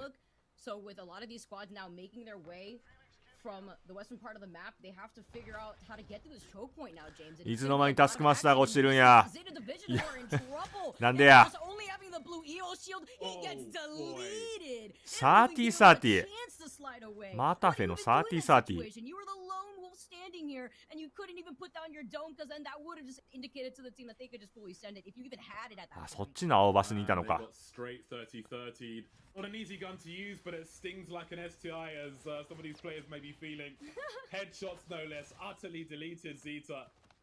So we won't get to talk about them much until the next game comes around. But yeah, if you're ever in Minsk, Belarus, you better have the crisp notes for the visa office. Otherwise, I'll send you to the cash point. I know from experience. So I was wondering, you know, looking at the action going down, I mean, do they just accept that pressure? なんでアンラッキーという名前にしてるの。 そんな服を呼び寄せるで。 Fort Gang, again, this is the same squad that managed to take game number 2 with 20 points.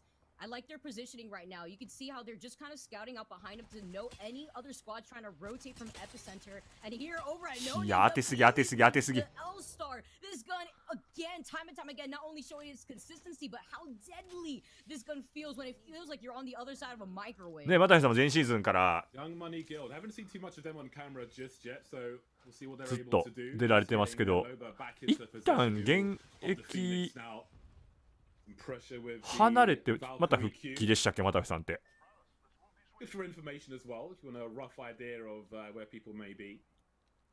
でもまだこのプロリーグまで上がってきたのはすごいですよね。It's so helpful too, especially with a lot of these squads either running the Sentinel, Longbow. We even saw the Charge Rifle right now putting in some damage, but they have the Valkyrie redeploy just to reposition since they are pretty far from circle. But that, of course, that Valkyrie deploy comes with some pressure, comes with the risk of you landing and putting yourself in a way worse position than before if you were just a slow rotate. I like how a lot of these squads are now just kind of restabilizing after some of these fights. We're seeing some kills go down, but it's still a rather slow game where a lot of these squads are just trying to find a safer way to get into the circle. Yeah, 69 IQ. Currently third from bottom on the leaderboard, if I'm not mistaken, and they'll be looking to have better effort here. And we're going to see some action from that building earlier on as Smegito makes his way around the portal. There's a big flank from him. Huge damage to the flat line. Nice drop there, and that allowed him to clean out their opponent in that building. And that's the for them, and now Clean have got some work to do.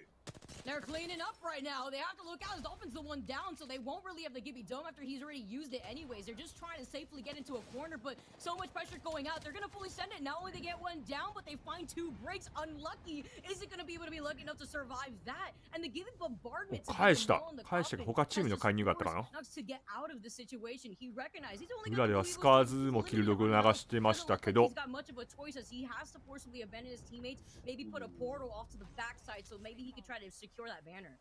Yeah, I think he's looking for a rescue, but it will only be one of the players at best as Unlucky is no longer with us, but maybe the banner can be rescued a little later on. こういうの見るとやっぱレイス使いたくなりますよね。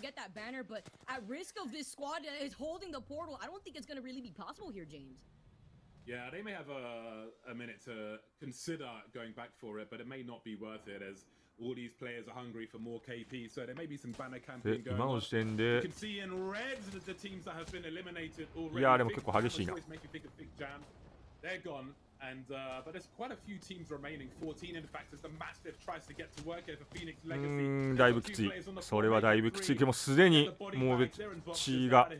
And now there's 12 squads remaining. Big fights on the bridge now as got teams dancing around these domes, trying to avoid the ARC stars, trying to get away. いや、何チーム集まってんのここ。すごいことになってんな。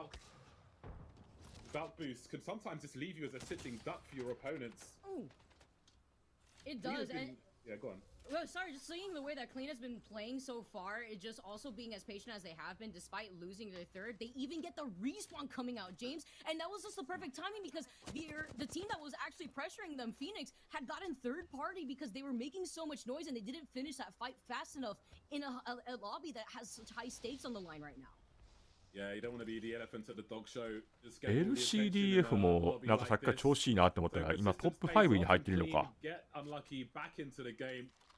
Quick upgrade, needs to pop a bat to fill that armor, but looking good for now. They've been playing around this ice for quite a while now. Straight on the longbow, prioritizing the opportunity, but he's got to get his shields up. He's got 2 cells at the moment. There's a quick swap for him.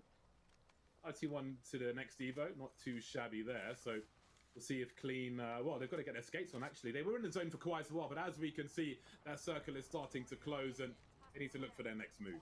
Yeah, Valkyrie does get that ult rather quickly, but not going to be quick enough here. There's only 30 seconds left on the clock, and you're only at nearly 25%. Meanwhile, 4Gang, they seem to be in some trouble. Can the PK be enough? A knockdown shield. Can they clutch it out?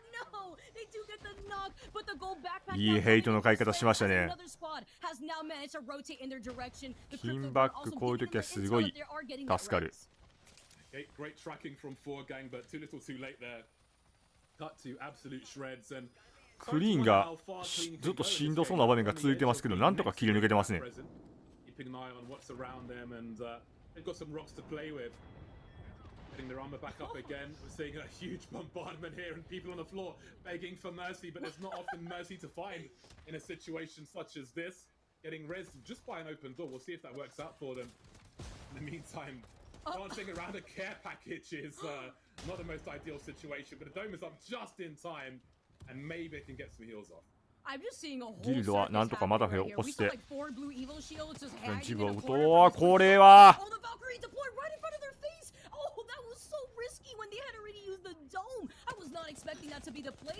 あれはクリーンか。Not only has all 3 members still on the field, but they're still putting in this pressure while holding this ground without being contested. Now getting this knock here, Horizon, they're gonna take that. They still got some ギリギリ入ってるんか。 for the shield swap if they really need it quickly. Yeah, so much flesh there for Horizon. ギルド今の美味しかったっす。キルポイント今ので結構取れたんじゃないかな。Between them and the team just near them, so they're going to have to put some work in soon. 9 squads remaining now. I feel like it was a minute ago we had about 15. So it has危ない。 The dome is up, but I don't know if it's going to cover. And there's more action we've got. Gambit trying to stay alive. They are absolutely naked. No armor for anyone. で最後があの山か。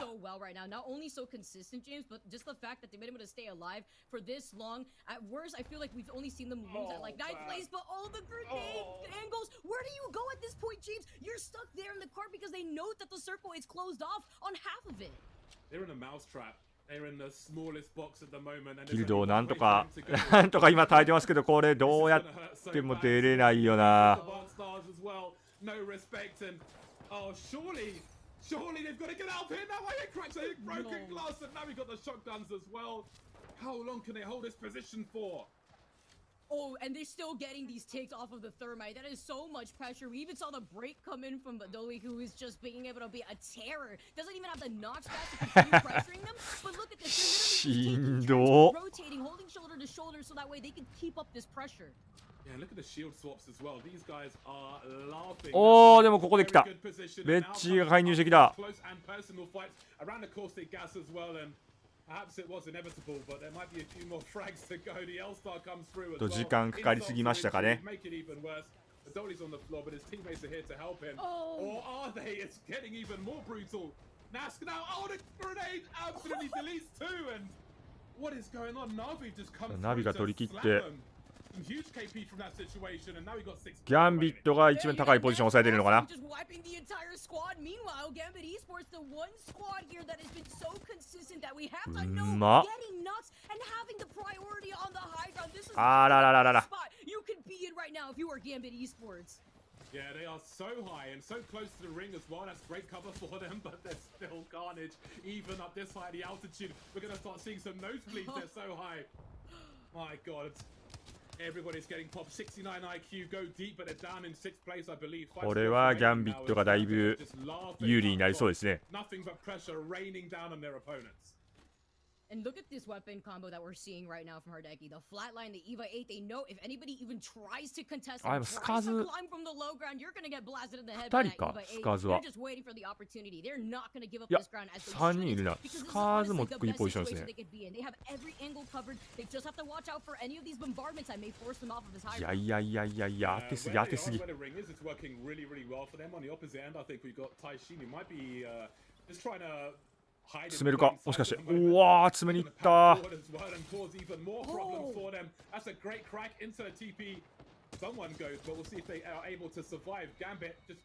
デッキ落ちたくない。ハーデおー、あーでも1尾が落ちてしまった。Oh, but it's only up to Joke right now from Lucite Fonts, the team that just took the last game, and now Joke under a lot of pressure, forced to just phase out of there, now behind a rock. They don't clean, or rather Joke right there immediately. But that's great because now you're just with all the action happening in this potential last circle. Yeah, and Sear's got all the information now. あー、結局一番最後に入ってきたネメシスが全部取り切ったのかな。美味しくいただいたのか。 See Nemesis just chilling now. They know exactly where the teams are. Just position themselves accordingly. Hold on to their ammo as well. We can see Robins with 15 shotgun shots. ああ、ギャンビットはもうハーデックだけになってしまった。ギャンビットとスカーズがやり合ってたところにネメシスが入ってきてっていう状態ですかね。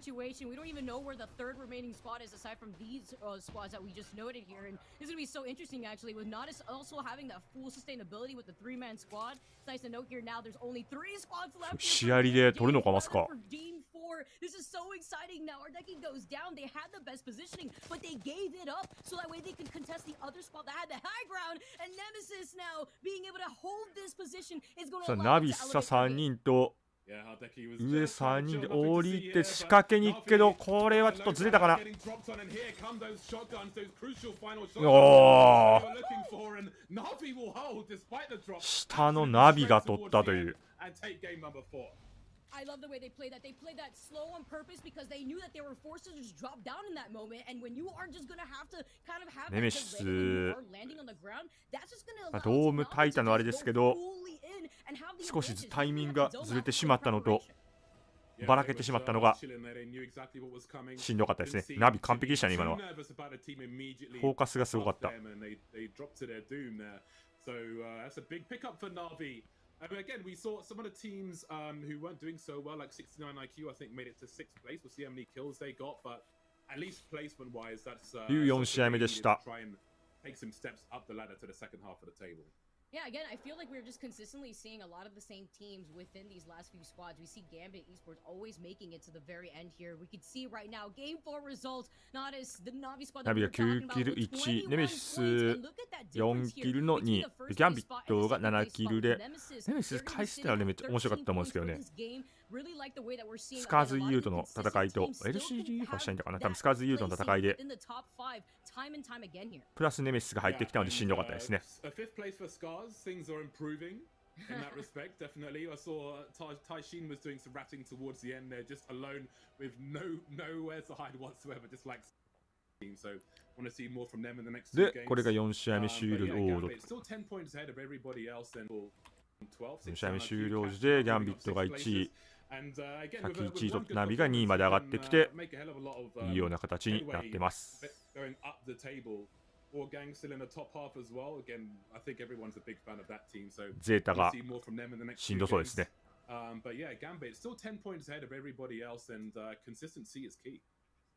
Yeah, it's really nice to see how a lot of these squads have been consistent no matter what. Gambit constantly, even though they've won only that one game, they've still been able to rack up so many kills and stay in the late game.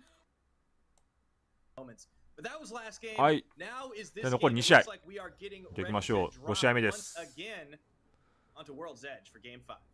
I'm excited. はい、5試合目でやってるよな。You brought up a good point. The teams that have been sticking together for a while, I really feel like just have a huge advantage coming through in the very なんか結構時間あるような気がするけど、見ていきましょう。 season here in our Apex Global Series Pro League, and I really do think that's why I went with Gambit. I just had a feeling they would have a strong performance today based on the fact that they've been a team for quite some time, and I think that extra boost is what they really need to go and try to take this first place overall. But still, like we said, 2 games remaining. Still anyone's overall. I'm looking forward to seeing how the teams do that are on that right-hand side of the bracket. Are they going to give up? Most likely not. They have a serious competitive itch, and I can't wait to see what they're going to do. Yeah, and one of those teams that I think we're really looking to try and deliver us Apex more is going to be thisは何があった? squad Zeta division. On this crypto, they will be able to get some early information as they had dropped onto the ever-hot fragment. Pretty much always, this is a team. We'll see if the circle ends up favoring them as they are just around the lava, the edge of West, and they actually managed to find a little bit of armor, but nothing major to start things off. And now we check in with Gambit in their normal spot, way down on Lava Siphon. But this time, the circle starts to favor those more northern teams. We talked about it a couple of times here. We were hoping to see this, and this should start to shift the calculus just a little bit. But wouldn't you know it, Gambit still managed to find the inside track. 今回は展望側に Really, the only teams 寄っ that たん have ですね。 been getting screwed over in terms of where the zone is those teams on that West Coast side, like the Lava Fissure teams. They haven't gotten any love over towards that side. Maybe in that final game they will, but this is a hard pull over towards that Geyser side, and it will continue to maybe even go 展望とあそこの村をスカーズが漁っているのかな。間欠戦はとラバサイフォン側のあそこの村のところをまたどっか別のチームが漁っているという感じですかね。It doesn't mean they have a lot of open ground to cover. We'll have to see how they make use of it, as they are a team that prefers to play it out on the zone. We will be watching our last winners, of course, Navi, for just a second. But wait, just a minute, because 69 IQ, they're doing some trials here. Then they're going to be able to come out with some serious good loot throughout all this. Already with the gold armor, most likely going to pick up some more things along the way. Gold bag is sitting there, more gold armors as well. Gold helmet there. Going to be absolutely thuming on the 69 IQ side. That is the value of going over here. Yeah, that's, you know, they call themselves 69 IQ, but this is definitely the big brain play going over to trials, even if they're going to have to make a run for なんか APAC の数の方でもちょこちょこメンバーが変わってくるところが出てきておりまして、休止期間とはいえちょっとあともう2週間ないですね。ちょこちょこ動きが出てきております。And that's when you have to be careful that the third parties are going to come. So that first fight is always so crucial. It could really snowball a lot more fighting to take place. You're going to see just a temporarily back off until the other team starts to reset and figure out where everyone is. 前半戦での結果を受けてなのか、個人での都合なのか、あとは何があったのかはちょっとわからないですけども。Inside the middle of the line, inside that cave right there is going to be very useful. Yeah, that's really big for Zeta Division. This is a team that just loves to play aggressive, but maybe just dialing it back a bit because they just keep getting dropped early. Now we will be watching Nasky Ollie Dell, and this is a team that certainly got pretty aggressive last time around to great effect. Got third party by Navi, and meanwhile, a bit of a fight early on, but Dolly actually already going to get knocked in this one. ガスが落ちたのは辛い。 Gambit, you don't want to be 1v1ing this squad. Not with that information anyways. Drone's going to go out to try and get sight on it, but unfortunately gets shot down in the crossfire. Nice job with that drone, flying that as far as possible so the EMP doesn't slow the teammates and you also don't take damage on that one. Also great utility in terms of laying down the grenades. Will it be enough to get Badoli back up there? You can see he hasn't been thirsted quite yet.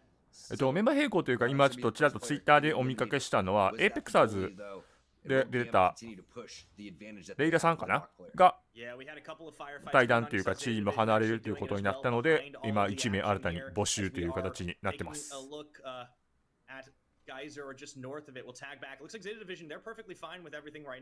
の NA の方とかでも、ユリスク、ユリスのチームが1人とか、あとエイミアの方でもそのメンバー刺した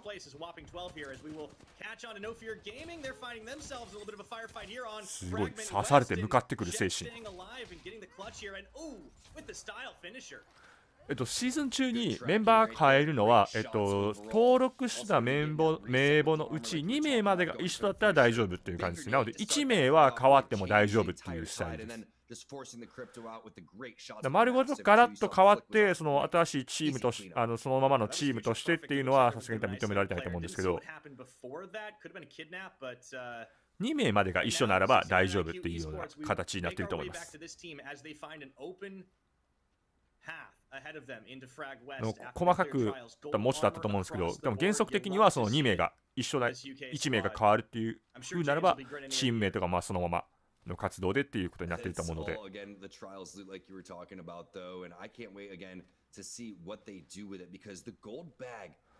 レードとかに関しても、だからその先ほど言ったその登録した2名までうんぬんかんぬんの話になってくるので、登録したその名簿でのってなってくるので、禁止ではないんですけど、別にそこの移動とかはあると思うんですけど、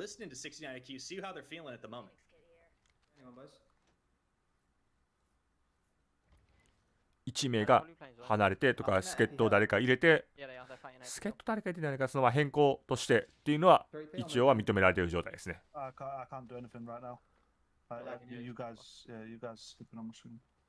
諦めて解散。いや、諦めんと。まだ後半あるねんから諦めんと。おお、なんかすごい楽。大丈夫か。オブザーバー側が。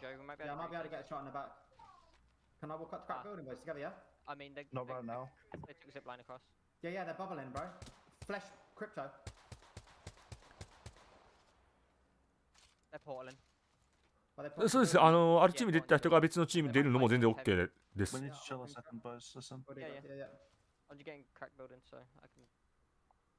1名までなら。1名までなら。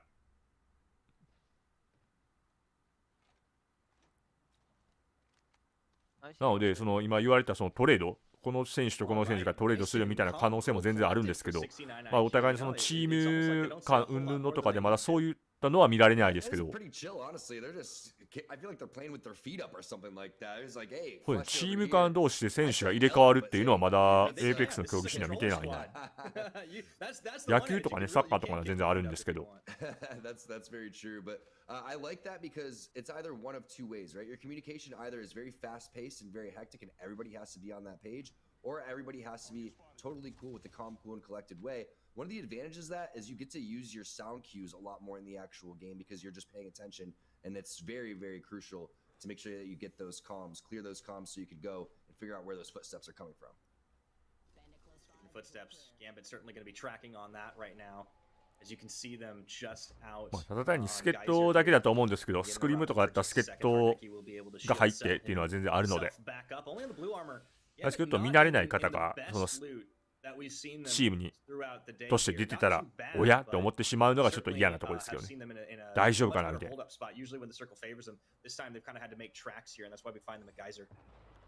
おっと、ギャンビットは、今回復してるか。落ちてないよな。アーティコさん落ちてない。ああ、動いた動いた。これはクリプト対策やってる感じですかね、ギャンビットは。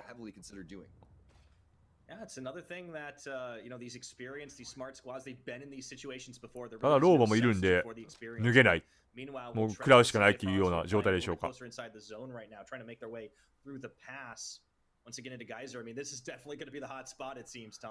クリプトがそこまでいる環境ではないんですけど、ローバがいるっていうのでもうすでになんか泥棒されたのかスクリームとかであったのかな。It's definitely looking like a geyser zone. When you look at the teams that have been playing consistently, you have two teams in the top three right now coexisting across from each other. You have Nasky, Dell, and Badoli, Gambit on the other side. Two teams. そうですね、契約の話なんか出てますが、いやでもプレーオフ決まったりとかしたらさすがにそこはするでしょう。とは思うんですけど、どうなんでしょうか、よくわかんないですけど、まあもう各チームの発表を待つしかないですよね。Meanwhile, we tag our way back up to Frag East, and we find Ford Gang actually on the high ground. It's been a little bit of a quieter series of games over on Fragment. Usually it's one of the hottest places to drop, but この9月、10月というか、そのプロリーグが始まってからとかは結構移籍市場というか、そういうのも落ち着いたんですけど、その休止期間中にまたちょっと動いて、またスプリット1と2の切り替わりの時とか大きく動きそうではありますよね。But just like the previous games, it's that calm before the storm, going into zone 3, going into zone 4, before things start to get really, really crazy over here. Again, it's just a matter of waiting to find out exactly where this zone is going to be. So once those teams get the next scan onto round 3, expect big plays to happen. Certainly, but it looks like we're already going to get a couple early on. 69 IQ at Smeggy Toe is going to be able to find a little bit here. Not actually. 全員金アーマーって強いね。多分試練のチームやったんですけど、大当たりやったのかな。They're just running and gunning, dodging left, right, and center. There we go. A couple of hits, and he knows they've only got the blue at this point, so they should have the advantage after being kitted up. And Slayer's going to be around the side, looking for the opening, but the Thermite comes out, and that forces him away back into the shield cell. いやー、それは耐えれるか。なんとか耐えきった。Man, that is so close right here. Young Money Guild blessing their lucky stars that they were able to get out of that one. Certainly did not want to stay in the hot spot. Unfortunately, they dropped way too hot and get absolutely demolished by Guild. あれは事故です。あれなんですね。見えないんですよね。中いたら見えないんですよね。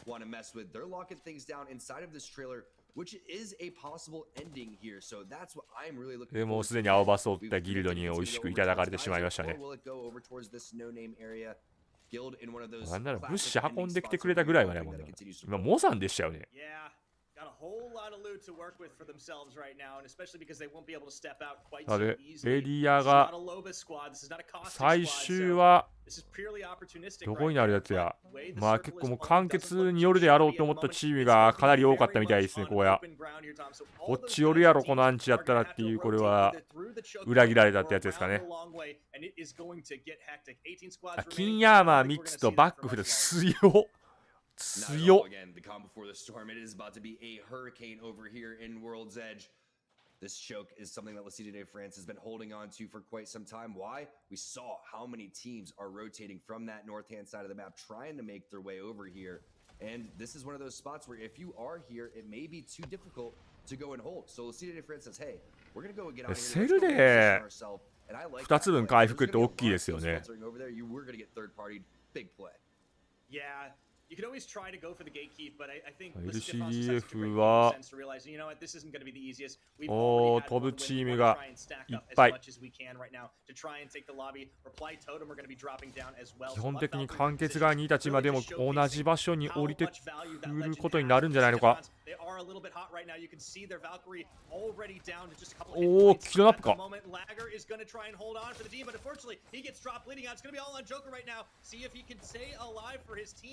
portals through, and it is absolute chaos, just trying to stay in stasis as he hides behind his teammate. 素晴らしい壁。耐えれるか。負けるか。なんとか負けたけど、おお、返すか。強い。よく1枚返した。味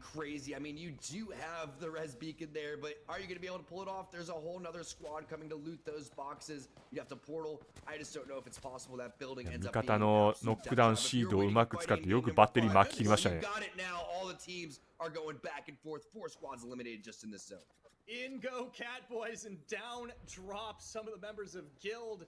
I think that might have been the full elimination. We also saw Ford Gang lighting up that kill feed for the time being, but we'll check it where it's a little bit quieter because No Fear Gaming, they have the information. Streaming on the crypto is going to be scouting everything out. Now Andy Jax has definitely had some serious clutch plays today on this Gibby. We'll see if he can keep it going now as the Mastiff has the charge rifle. Andy Jax is playing a phenomenal ギャンビットはどこに降り立ったんや。今度はいいものの。 Like Nasky, Dell, and Badoli, teams like Gambit, they're going to have to fight their way on over towards this side. Navi, meanwhile, looking pretty inside of their building and predicting this correct zone. But that building next to them is just stacked. Two teams on top of one another. Speaking of Nasky, Oli, and Dell, let's see what they have in store for us on the rotation. Gotta be careful that Arcstar getting a little dangerously close. Nasky, Ollie, and Dell gonna make their way in, and there is going to be the gas down and into the zone. It just keeps going right now. Gotta get into that one. ウルトが強いが取り切った。取り切った。強っ。今のウルトの使い方うま。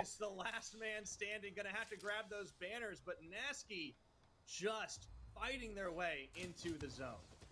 It's crazy that we still have 15 squads remaining throughout all of this. Nice job staying alive just behind that small rock there, but here is the building that gets absolutely crazy. You can see one team down below. That's where all that loot was. No Fear Gaming, they're staying inside, and tons of teams on the outskirts. ナビがお引っ越ししてますね。場所を移動して、そこの家空いたところをゼータが取りに行って。It's going to be Zeta Division still alive in this one. Their defensive positioning worked out a lot better this game, but still plenty of placements to go. 15 squads remaining, as you called it, Tom. 37. Make that 36 players, as Joker is going to get dropped. 全員ゴールドセンター強いな。 No Fear Gaming, we're looking at this squad really stepping it up after the qualifiers. Andy Jackson, unfortunately, getting cracked. Gonna have to try and heal up, but it is a hectic firefight minute right now.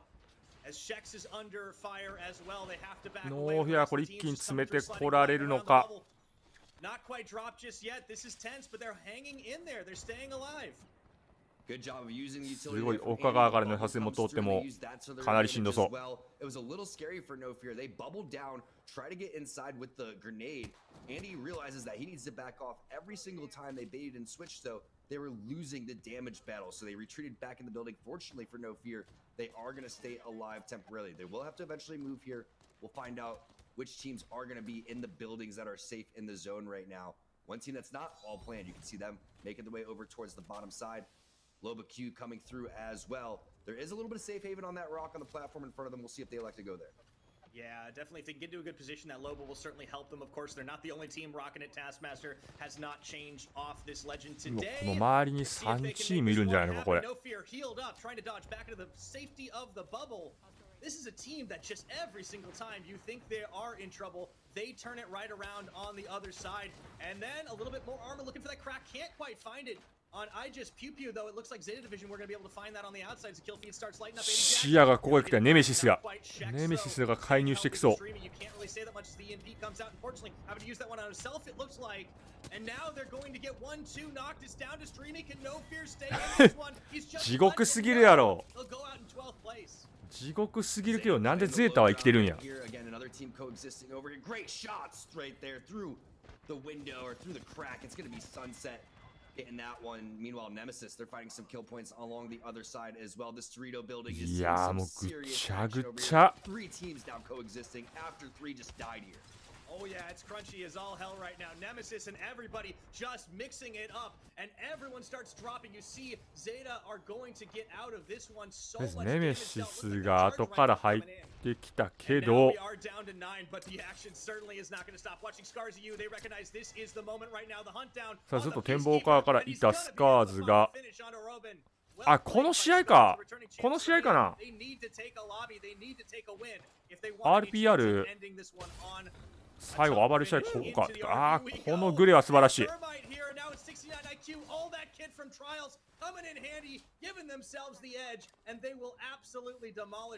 今のはぶっ刺さりでしたね。Serious damage from those grenades and serious amount of death boxes. I feel like if we get talked about the heat maps, well, guess where all everybody's boxes are? They're just on top of each other. うまいこと Look at that. 敵のドームがありがたかった。 Guess what? There's about to be more. Yeah, Licite France looking for a push on inside this one. 69 IQ Esports. They've just got armor to work with. They can hide under all of those death boxes if they want. The EMP comes through. Ganji does get cracked here, but he's staying alive for the time being. いやーでもそのウルトがきつい。 He gets cracked almost immediately down. So low on the hit points right 今のジブ持っていきたかったでしょうね、多分。 Just on the edge of even this next circle, and it is a firefight back and forth as everybody breaks their way in. Down to 6 squads. Licite going to fall. And it's just everyone filtering into this RV. How are there no armor swaps when there's 30? 多分そうですよね。このアンチで、大志さんがここでいて、レイスを取り切ったっていう場面とかちらっと見た記憶があったんで、ここからはスカーズの動き注目ですね。This could be their game. Yes, they don't have a lot of kill points right now, but the way that they're moving on around, the way that RPR came through with those PK shots, armor swap, アーマーがすごい。 I think they're going to be in good position. Yeah, they've got a という whole 最終 gallery エリアがもうど真ん中の positioning as it circles 何もないとこになってて、 not a whole lot of buildings left available as it starts shrinking down. So with 5一番広 squads く left, 今 12ところ players 抑えてるのはここがスカーズっていう展開なんですかね。基本的にみんな家の中で待機してっていうような状態に but Scars are a full 3 squad. なっ Would てま like す。 to swap up on that armor when they get the opportunity, but maybe they won't need to right now. You can see RPR just trying to track as much as he can. That wingman going to be coming in handy here, holding onto that Valkyrie. But of course, there's not a whole lot you can do with it when there's really nowhere else to position to. I guess just death from above. Meanwhile, trying to find some shots inside that house. The corner still available. Solid arc stars coming ここのね、 through. I like the positioning right here. Also, RP の Scars is focusing on VC where が their めちゃくちゃ biggest 熱かっ threat たんで is. すよ That ね。 is huge in Apex. Making sure that they understand what plan B is, if they have plan A fall through, where they're going to go, what they're going to focus on. Scars is completely ready for this team to come outside of the Dorito building. It's going to be tough. Anyone trying to make their way out there is going to have to use a portal. Yeah, it's going to be Phoenix Legacy. Actually, Bear going to be the one who takes the portal back and forth here onto the opposite side of the zone. Tries to find something there, but nothing doing. Meanwhile, Scars are going to back up and away again. Just really great positioning. Absolutely, as you mentioned, really good focus on where the threats are coming from, where the repositions could be. And they're just tracking, using the most they can out of that で、 little これ伸ばしてきたチームがいたのか。 bit of ground here. Meanwhile, it's going ハ to ー be デキまだ damage. ここでまだ生きてたんや。 Oh, he clutches against Navi here. Ardeki, the last マジか。 standing. That's certainly the one you want if you're ハー talking デ about キ damage. 強っ。 Such huge plays from Hideki there, getting those extra kill points, but also the extra placement points there. Will he be able to rat it out? いや、これはナイファイでしょう。 It's going to be Mr. Arthur ハー taking デキ、これはだいぶナイファイ。 But either way, nice job. Meanwhile, Scars, they're trying to end this game with a dub, a 3-on-3 on まず 3トンネル situation 下を over here. ここでしっかりやりきっ Nice shot て coming in from RPR, but man, he's taking so much damage, he's going to have to reset.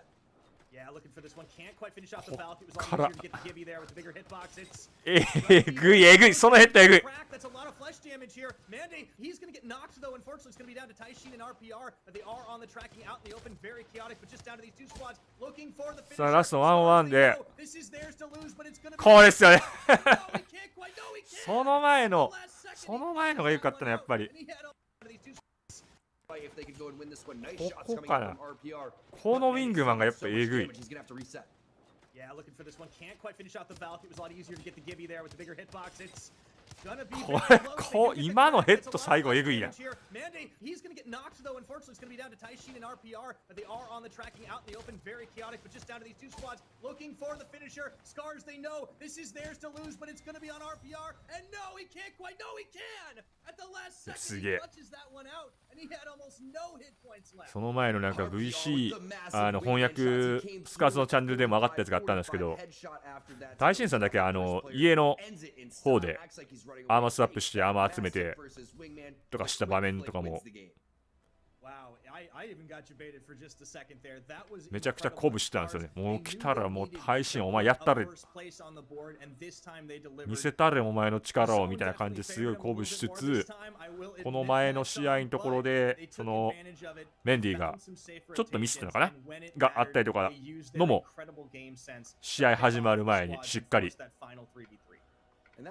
IGL らしく情報をしっかり伝えて切り替えてっていう後の試合で取ったこのチャンピオンっていう流れがあってナイスチャンピオンでしたね。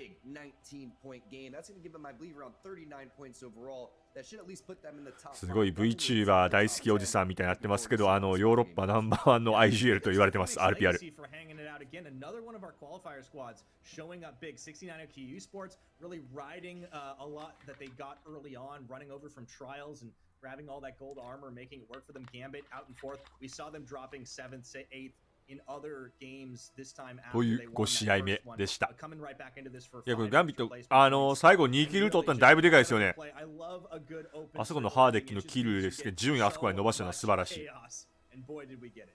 So much chaos. Also, big props to Hardeki with the extra placement. この洞窟前の家のあそこの争い、ネメシスゼータとかもあそこのぐっちゃぐちゃの争いはちょっともうわけわかんなかったですね。 Unpredictable here to say the least in the EMEA region. You wouldn't really have it any other way. 5 different games, 5 different winners.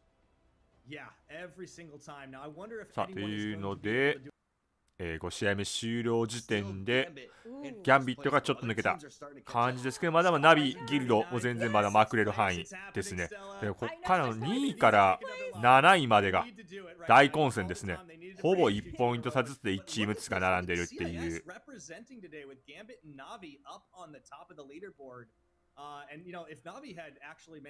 トップ5に入れるかどうかで、その勝ち点のプレイスメントポイントとか全然変わってくるので、この2位から7位ぐらいまでのチームはとりあえずもう上位に1つ上でも順位いっておきたいという状態ですね。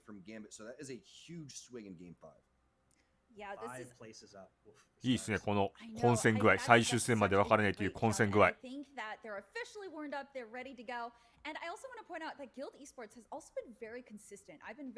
さあ、では最終戦見て寝よう寝ましょう。最終戦見て寝ましょう。だからあくびが止まらない。by 11 points, but it's all to play for in this final game of the day here in EMEA, and we'll see if Scars can do any more. They're going to need it. This is going to be the last 最終戦 chance で for ござい them ま to す。 really put their name on the board. Love to see the consistency that we've seen so far from Gambit Esports, who are now sitting in first place with 56 いや RPR ね、なんであんなことになってるのかわかんないですけど、メール服着たりとか、すごい楽しそうにやってるんですけど、戦ってるシーンとかやっぱめちゃくちゃかっこいいですよね。in the leaderboards.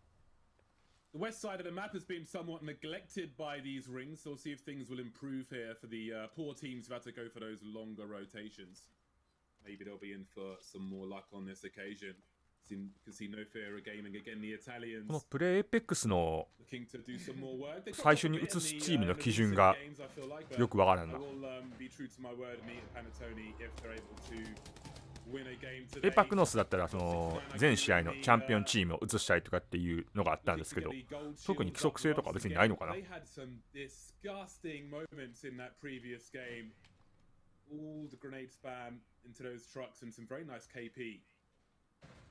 Yeah, this squad, honestly, with the way that they have been playing since the pre-quals, they have won like 3 games in a row, very consistent, but they really like landing here in trials, and it's because they get guaranteed good loot, but I'm always a little scared and wary here, because you also have to note the squads that are currently at Skyhook. プラウラーの HP が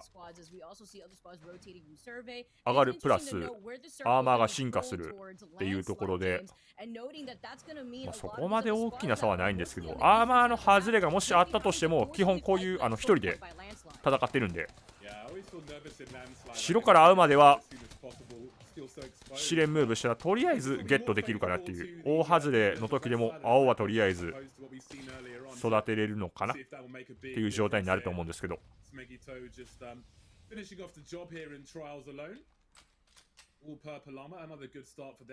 まあただ大当たりですね。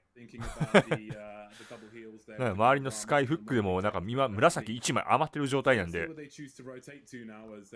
大当たりです。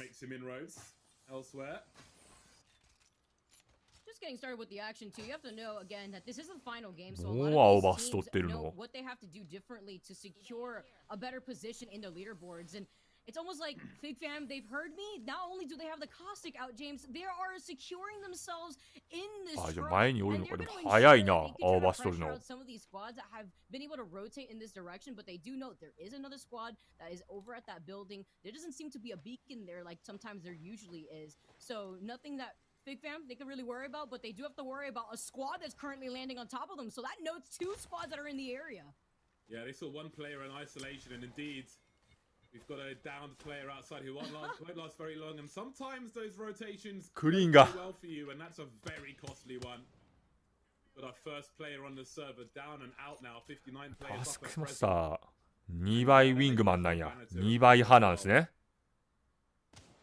They do know here that they were pressured a little bit when they had landed, when you saw the loot coming out after finishing off that flare. And it looks to be that it was Nox who was actually the one that was taken out clean, as they do manage to get the banner. Dolphin takes so much pressure again, but is it worth it here after you get the banner? We're going to have to see later, as Phoenix Legacy now have been able to rotate right behind them while all that action was going down.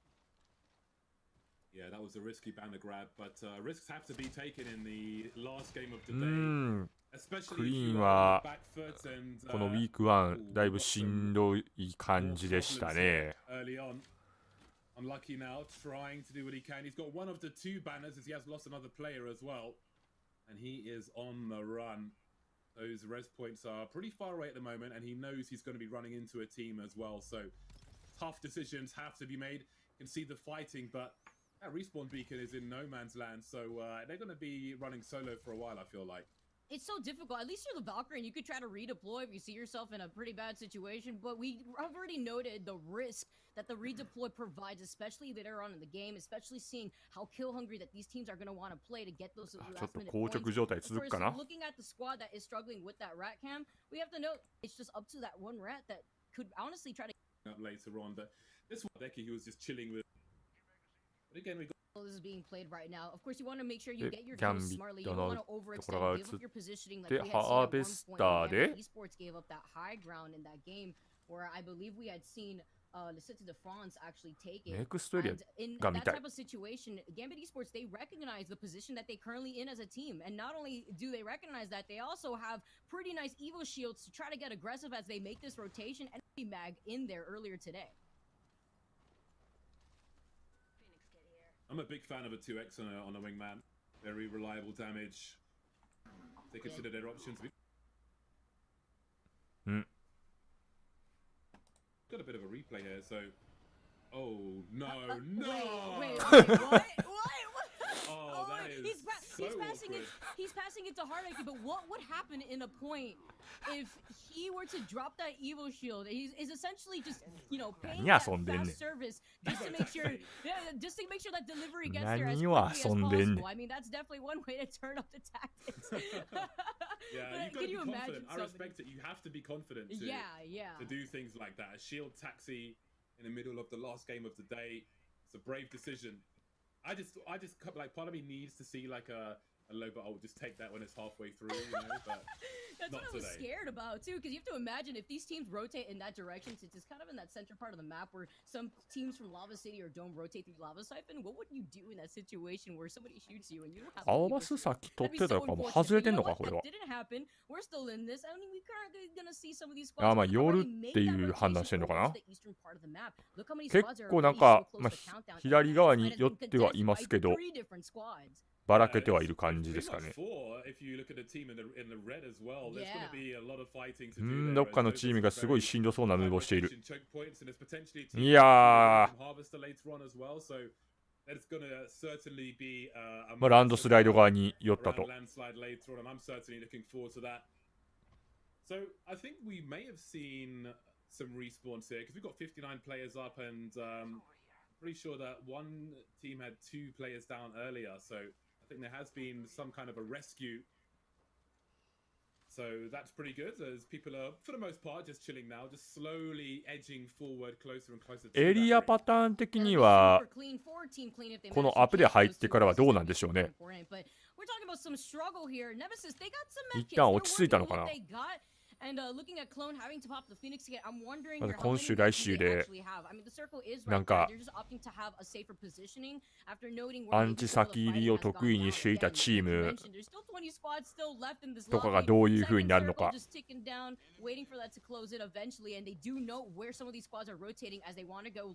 ネメシがすごい大回りしてますけどなかなかしんどそうなムーブを。 It's going to be interesting where these guys settle when they come out of the ring because I'm not sure that they're going to be offered too much space and we see some harassment coming the way of Gambit. They're pretty content for now. They've got some high ground advantage, but they will have to use some shield cells. Nothing too crazy happening just yet though, but the snipers are out, but definitely my eyes are on that gold longbow. And you know, James, though, I'm wondering here, looking at Gambit and their positioning, we have to note that squad that we were just looking at, rotating from out of circle with their blue Evo shields, looking like they were limited on health.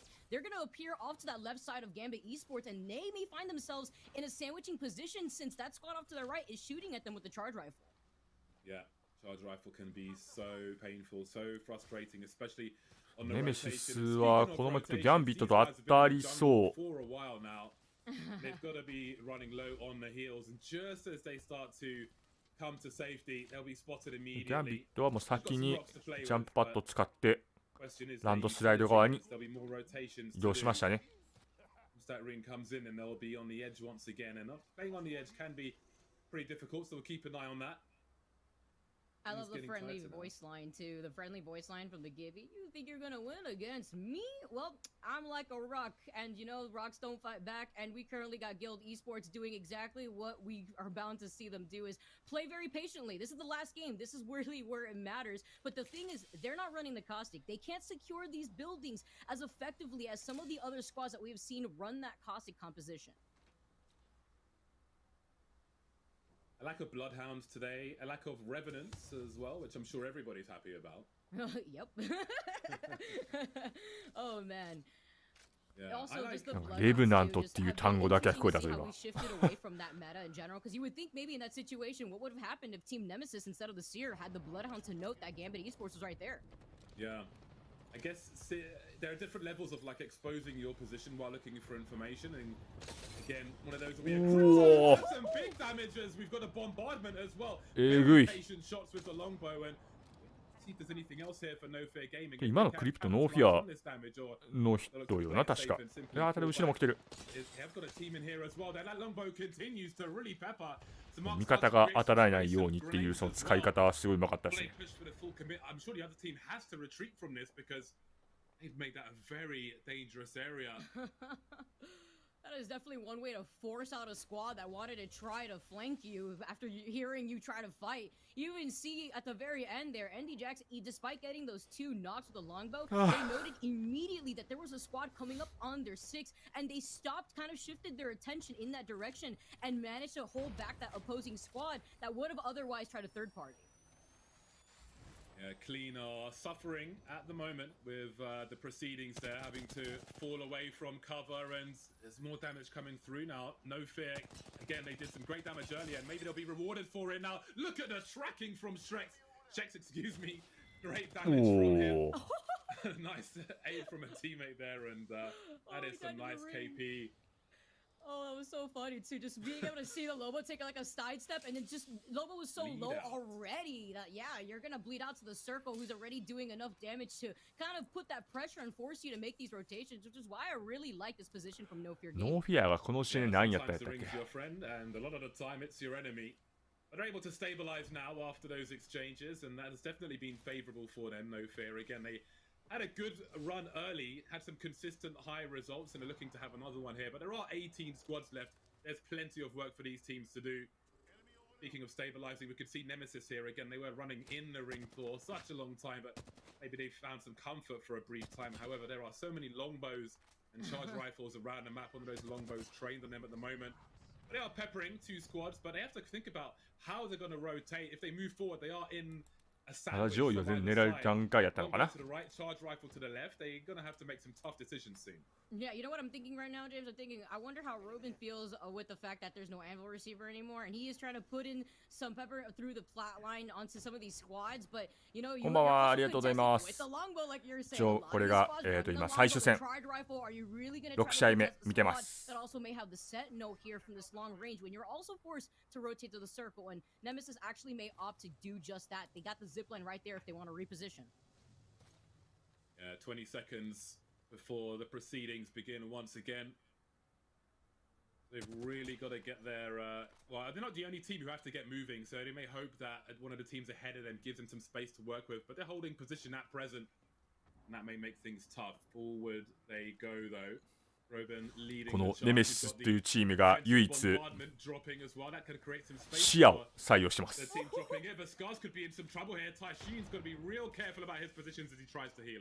And there's a squad right behind them. I'm not too sure if they've noted that just right now. RPR has to be aware of there's also another squad on the high ground. No matter what, their left angle and their heads would be exposed if they just were to move out of this position. This is で pretty 今日 tough でエイミア両グループ見てるんですけど、で APAC ノースも含めて初めての視野採用チームじゃないですかね。 Instead, they're just opting to hold by the corner of the circle, but it's just a matter of time before more teams rotate towards Landslide and start causing chaos for Team Scar Zero. Lecita France drops a nice thermite in Scars' position there, but it got completely stuck in the corner, and I think it went behind the girders, which is a boon for Scars because they would have been in so much. え？びっくりした。映像が乱れております。映像が乱れております。僕じゃないです。僕じゃないです。焦った。PC 落ちたんかと思った。今。ついに終わったかと思った。Gotta love that name over there too. They're repping it, pretty proud here, but you know they're also able to rep the fact that they're holding this position as they are going to be forced to rotate into. ライフラーさんはシーズン3に期待しましょう。ヤースリー ALGS ヤー3に期待しましょう。And it's nice to know here with 17 squads left here, James. This is where a lot of that chaos is going to happen, especially since the circle is already going to be closing out in 50 seconds. It's going to be ring 4. Oh my god, absolutely nowhere to stand. Couldn't go in the box, getting sniped outside as well. Meat shots from the shotguns are going to cause some real LCGF も強いな。背面強いな。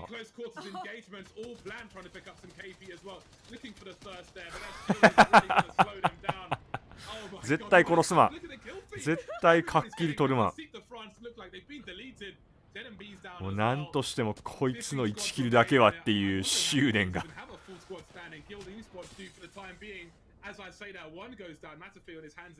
あれこれもしかしてキドナップやられた？いや、爪に行っただけか？どっちや？エイミや誘拐ポータル多いですよね。仕掛けようとするとこ多いですよね。うわー。みんな不幸になった。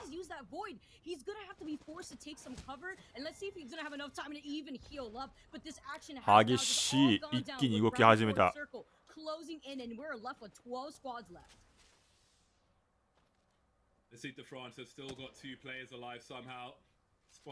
今回はカウントダウンに寄ったけれども、またランドスライド側というかになったアンチですね。Christmas if you're in the right position. More domes being deployed now. It's harassment as well, and that ring continues to close. Santa if you're Loba too, in this situation at the very least. But you know what I'm looking at? I'm looking at the Lecita France, who are not only having that Spitfire at the ready, but they're also looking at the fact that Lagger's not in this game anymore. It's just a two-man squad at this point. And you talk about risky reses, I'm not too sure if it's going to be worth it here. Look at Young Money Guild, who are holding the side here. So no, this is that squad, the three jabronis, who have been together, and they're going to be able to send it forward here. The thermite coming out. Can they close this out? The last member hiding behind the knockdown shield, and they do. It's going to be Tashin's squad, who goes down. Young Money Guild, they come out on top, and they manage to get the res. Oh, okay, they abandoned the res, but hopefully they get it back up soon, because the Lecita France, they're wasting no time to rotate in. Young Money with that blood money, but indeed, Lecita France smell. 回れるのか。その先にはいるぞ。Round 5 ring, so I don't know that you want to go through there, but they're thinking about it. Again, this is the last game of the day for EMEA. 10 squads remaining, plenty of frags to come. Crypto Jones just absorbing all the information. 飛ぶしかないのか。I do wonder if there'll be if there's a Loba left over. As this ring gets closer, if there will be like an ammo dump of sorts to really make things harder for everyone else. C69 EQ, they had a good result in the last game, and they're looking to do at least one better in this one. They've got some position for the time being, but that ring will soon be moving once again. They'll be forced forward. すごいな。Trying to get some これ the L start. すごいな。カウントダウンの中心部に向かってのアンチになるという。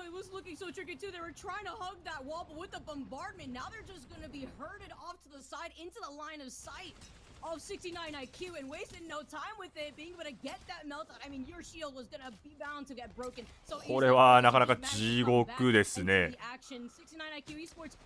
すごい。すごい入場の仕方をしてきた。どこの画素じゃ今のは。Yeah, Ganji really needed a shield swap there, going nuclear with the Peacekeeper, but couldn't really get an up-close kill to get the shield swap. So on the time for him to crawl. Megito still getting the KP though, Corset causing problems. A quick jump peek as he pops the bat, trying to stay alive, but he just can't get it off in time. And now it's down to Slayers to do what he can as 7 squads remain. おお、LC まだ頑張ってる。起こせるのか？それ起こせるのか？おお、まさか起こした。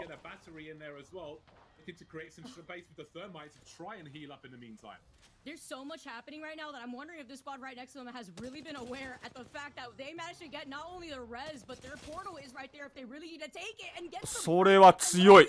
強い。 The suppress fire 2 coming in.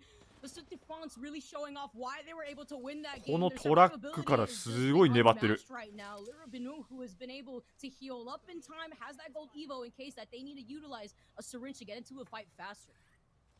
Yeah, Le City France have been in some tough fights for a while now, but they are moving up that ladder. Again, 4 squads remaining, so they're getting those points. But it's so many more points for first place. That's really what you got to be going for.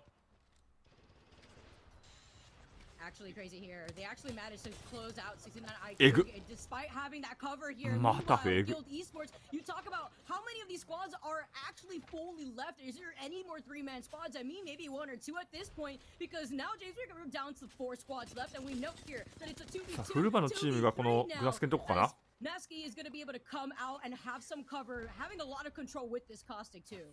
Yeah, 4 kills for Badoli, putting some gas by the teleporter as well. That was a great lineup for him. うわー、このクリプトは厄介。それは厄介。 That is so much pain for all concerns. Megito still alive. Him and Slayers now trying to stay in this one as we go down to 3 squads, and it could soon be 2 as Slayers is holding on by a thread at the moment. So maybe some bursting here as they'll look to in the numbers, and now we're down to the final 2 squads. Ganask, very quick. Last game, very fast indeed. Lots of KP towards the end as well as they claim 最終は人数有利も3対2対2対2やったのかな。最後までフルパーティーだったのもありますし、最後のあのクリプトリブートは相当厄介でしたね。タイミングも良かったし、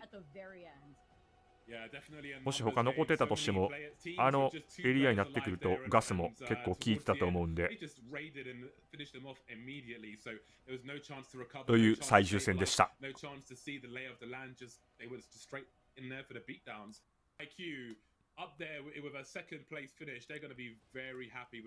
9キロ1位、ナスケナスケ読み方があやふや。この LCDF 強いですね。対面ここめっちゃ強い。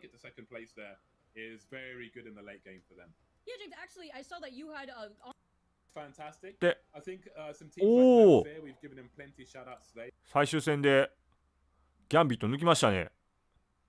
抜いてこのグループA 対 D で見事1位で、ギャンビットは最後伸ばしきれずに56分、結構差開いたんですけど1位から落ちて、このウィーク1では2位という結果でしたね。ですごいまたへんところも3位まで上がってきた。でこの LCDF ちょっと対面強かったんで、ちょっとウィーク2以降もちょっと注目したいなと思います。でスカーズが8位ですね。ドルフィンがいたグリーンがポイント勝ち点0でウィーク1終わって、ゼータもウィーク1は0っていう形のエミアシャープ2の結果でした。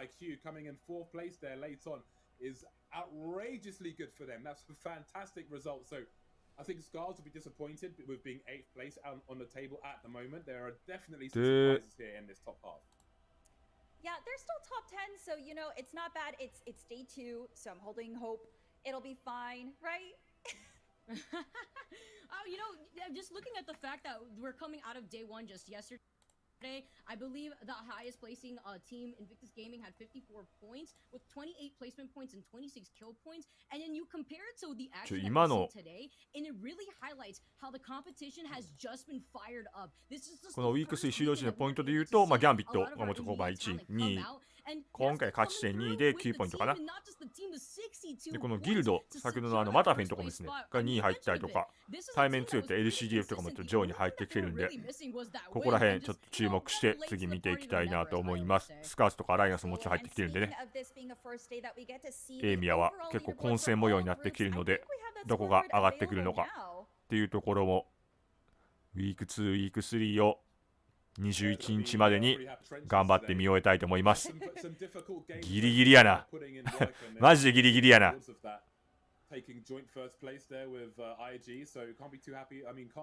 土日どっかオールするか土日どっかオールするかぐらいのレベルではあるんですけど、なんとか見返して情報を追っていきたいなと思います。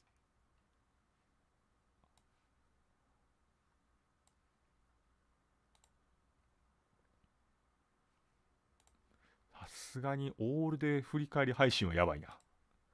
これはちょっと落ち着こう。っていう感じで今日は、エイミアを見させてもらいました。で、これでウィーク1終わったので、次、ウィーク2の方ですね。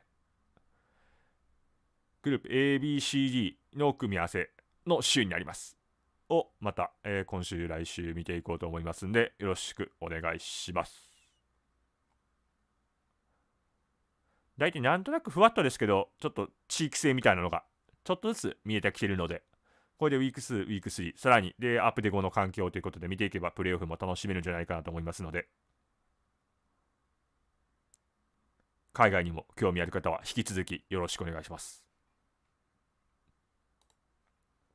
ということで今日はここら辺で終わっておきたいと思います。いつも夜遅くまでお付き合いありがとうございます。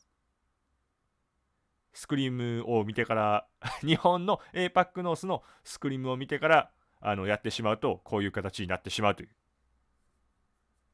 でも APAC ノースのスクリーム見たいじゃないですかAPAC ノースのスクリームは追ってかないとダメじゃないですか。特にアッシュとか使っちゃってますし、みんな何がどうなってるのかって見たいんで、こういう感じで、引き続き今週来週はやっていくと思いますんで、またよかったらお願いします。ということでありがとうございました。ではではおやすみなさい。お疲れ様です。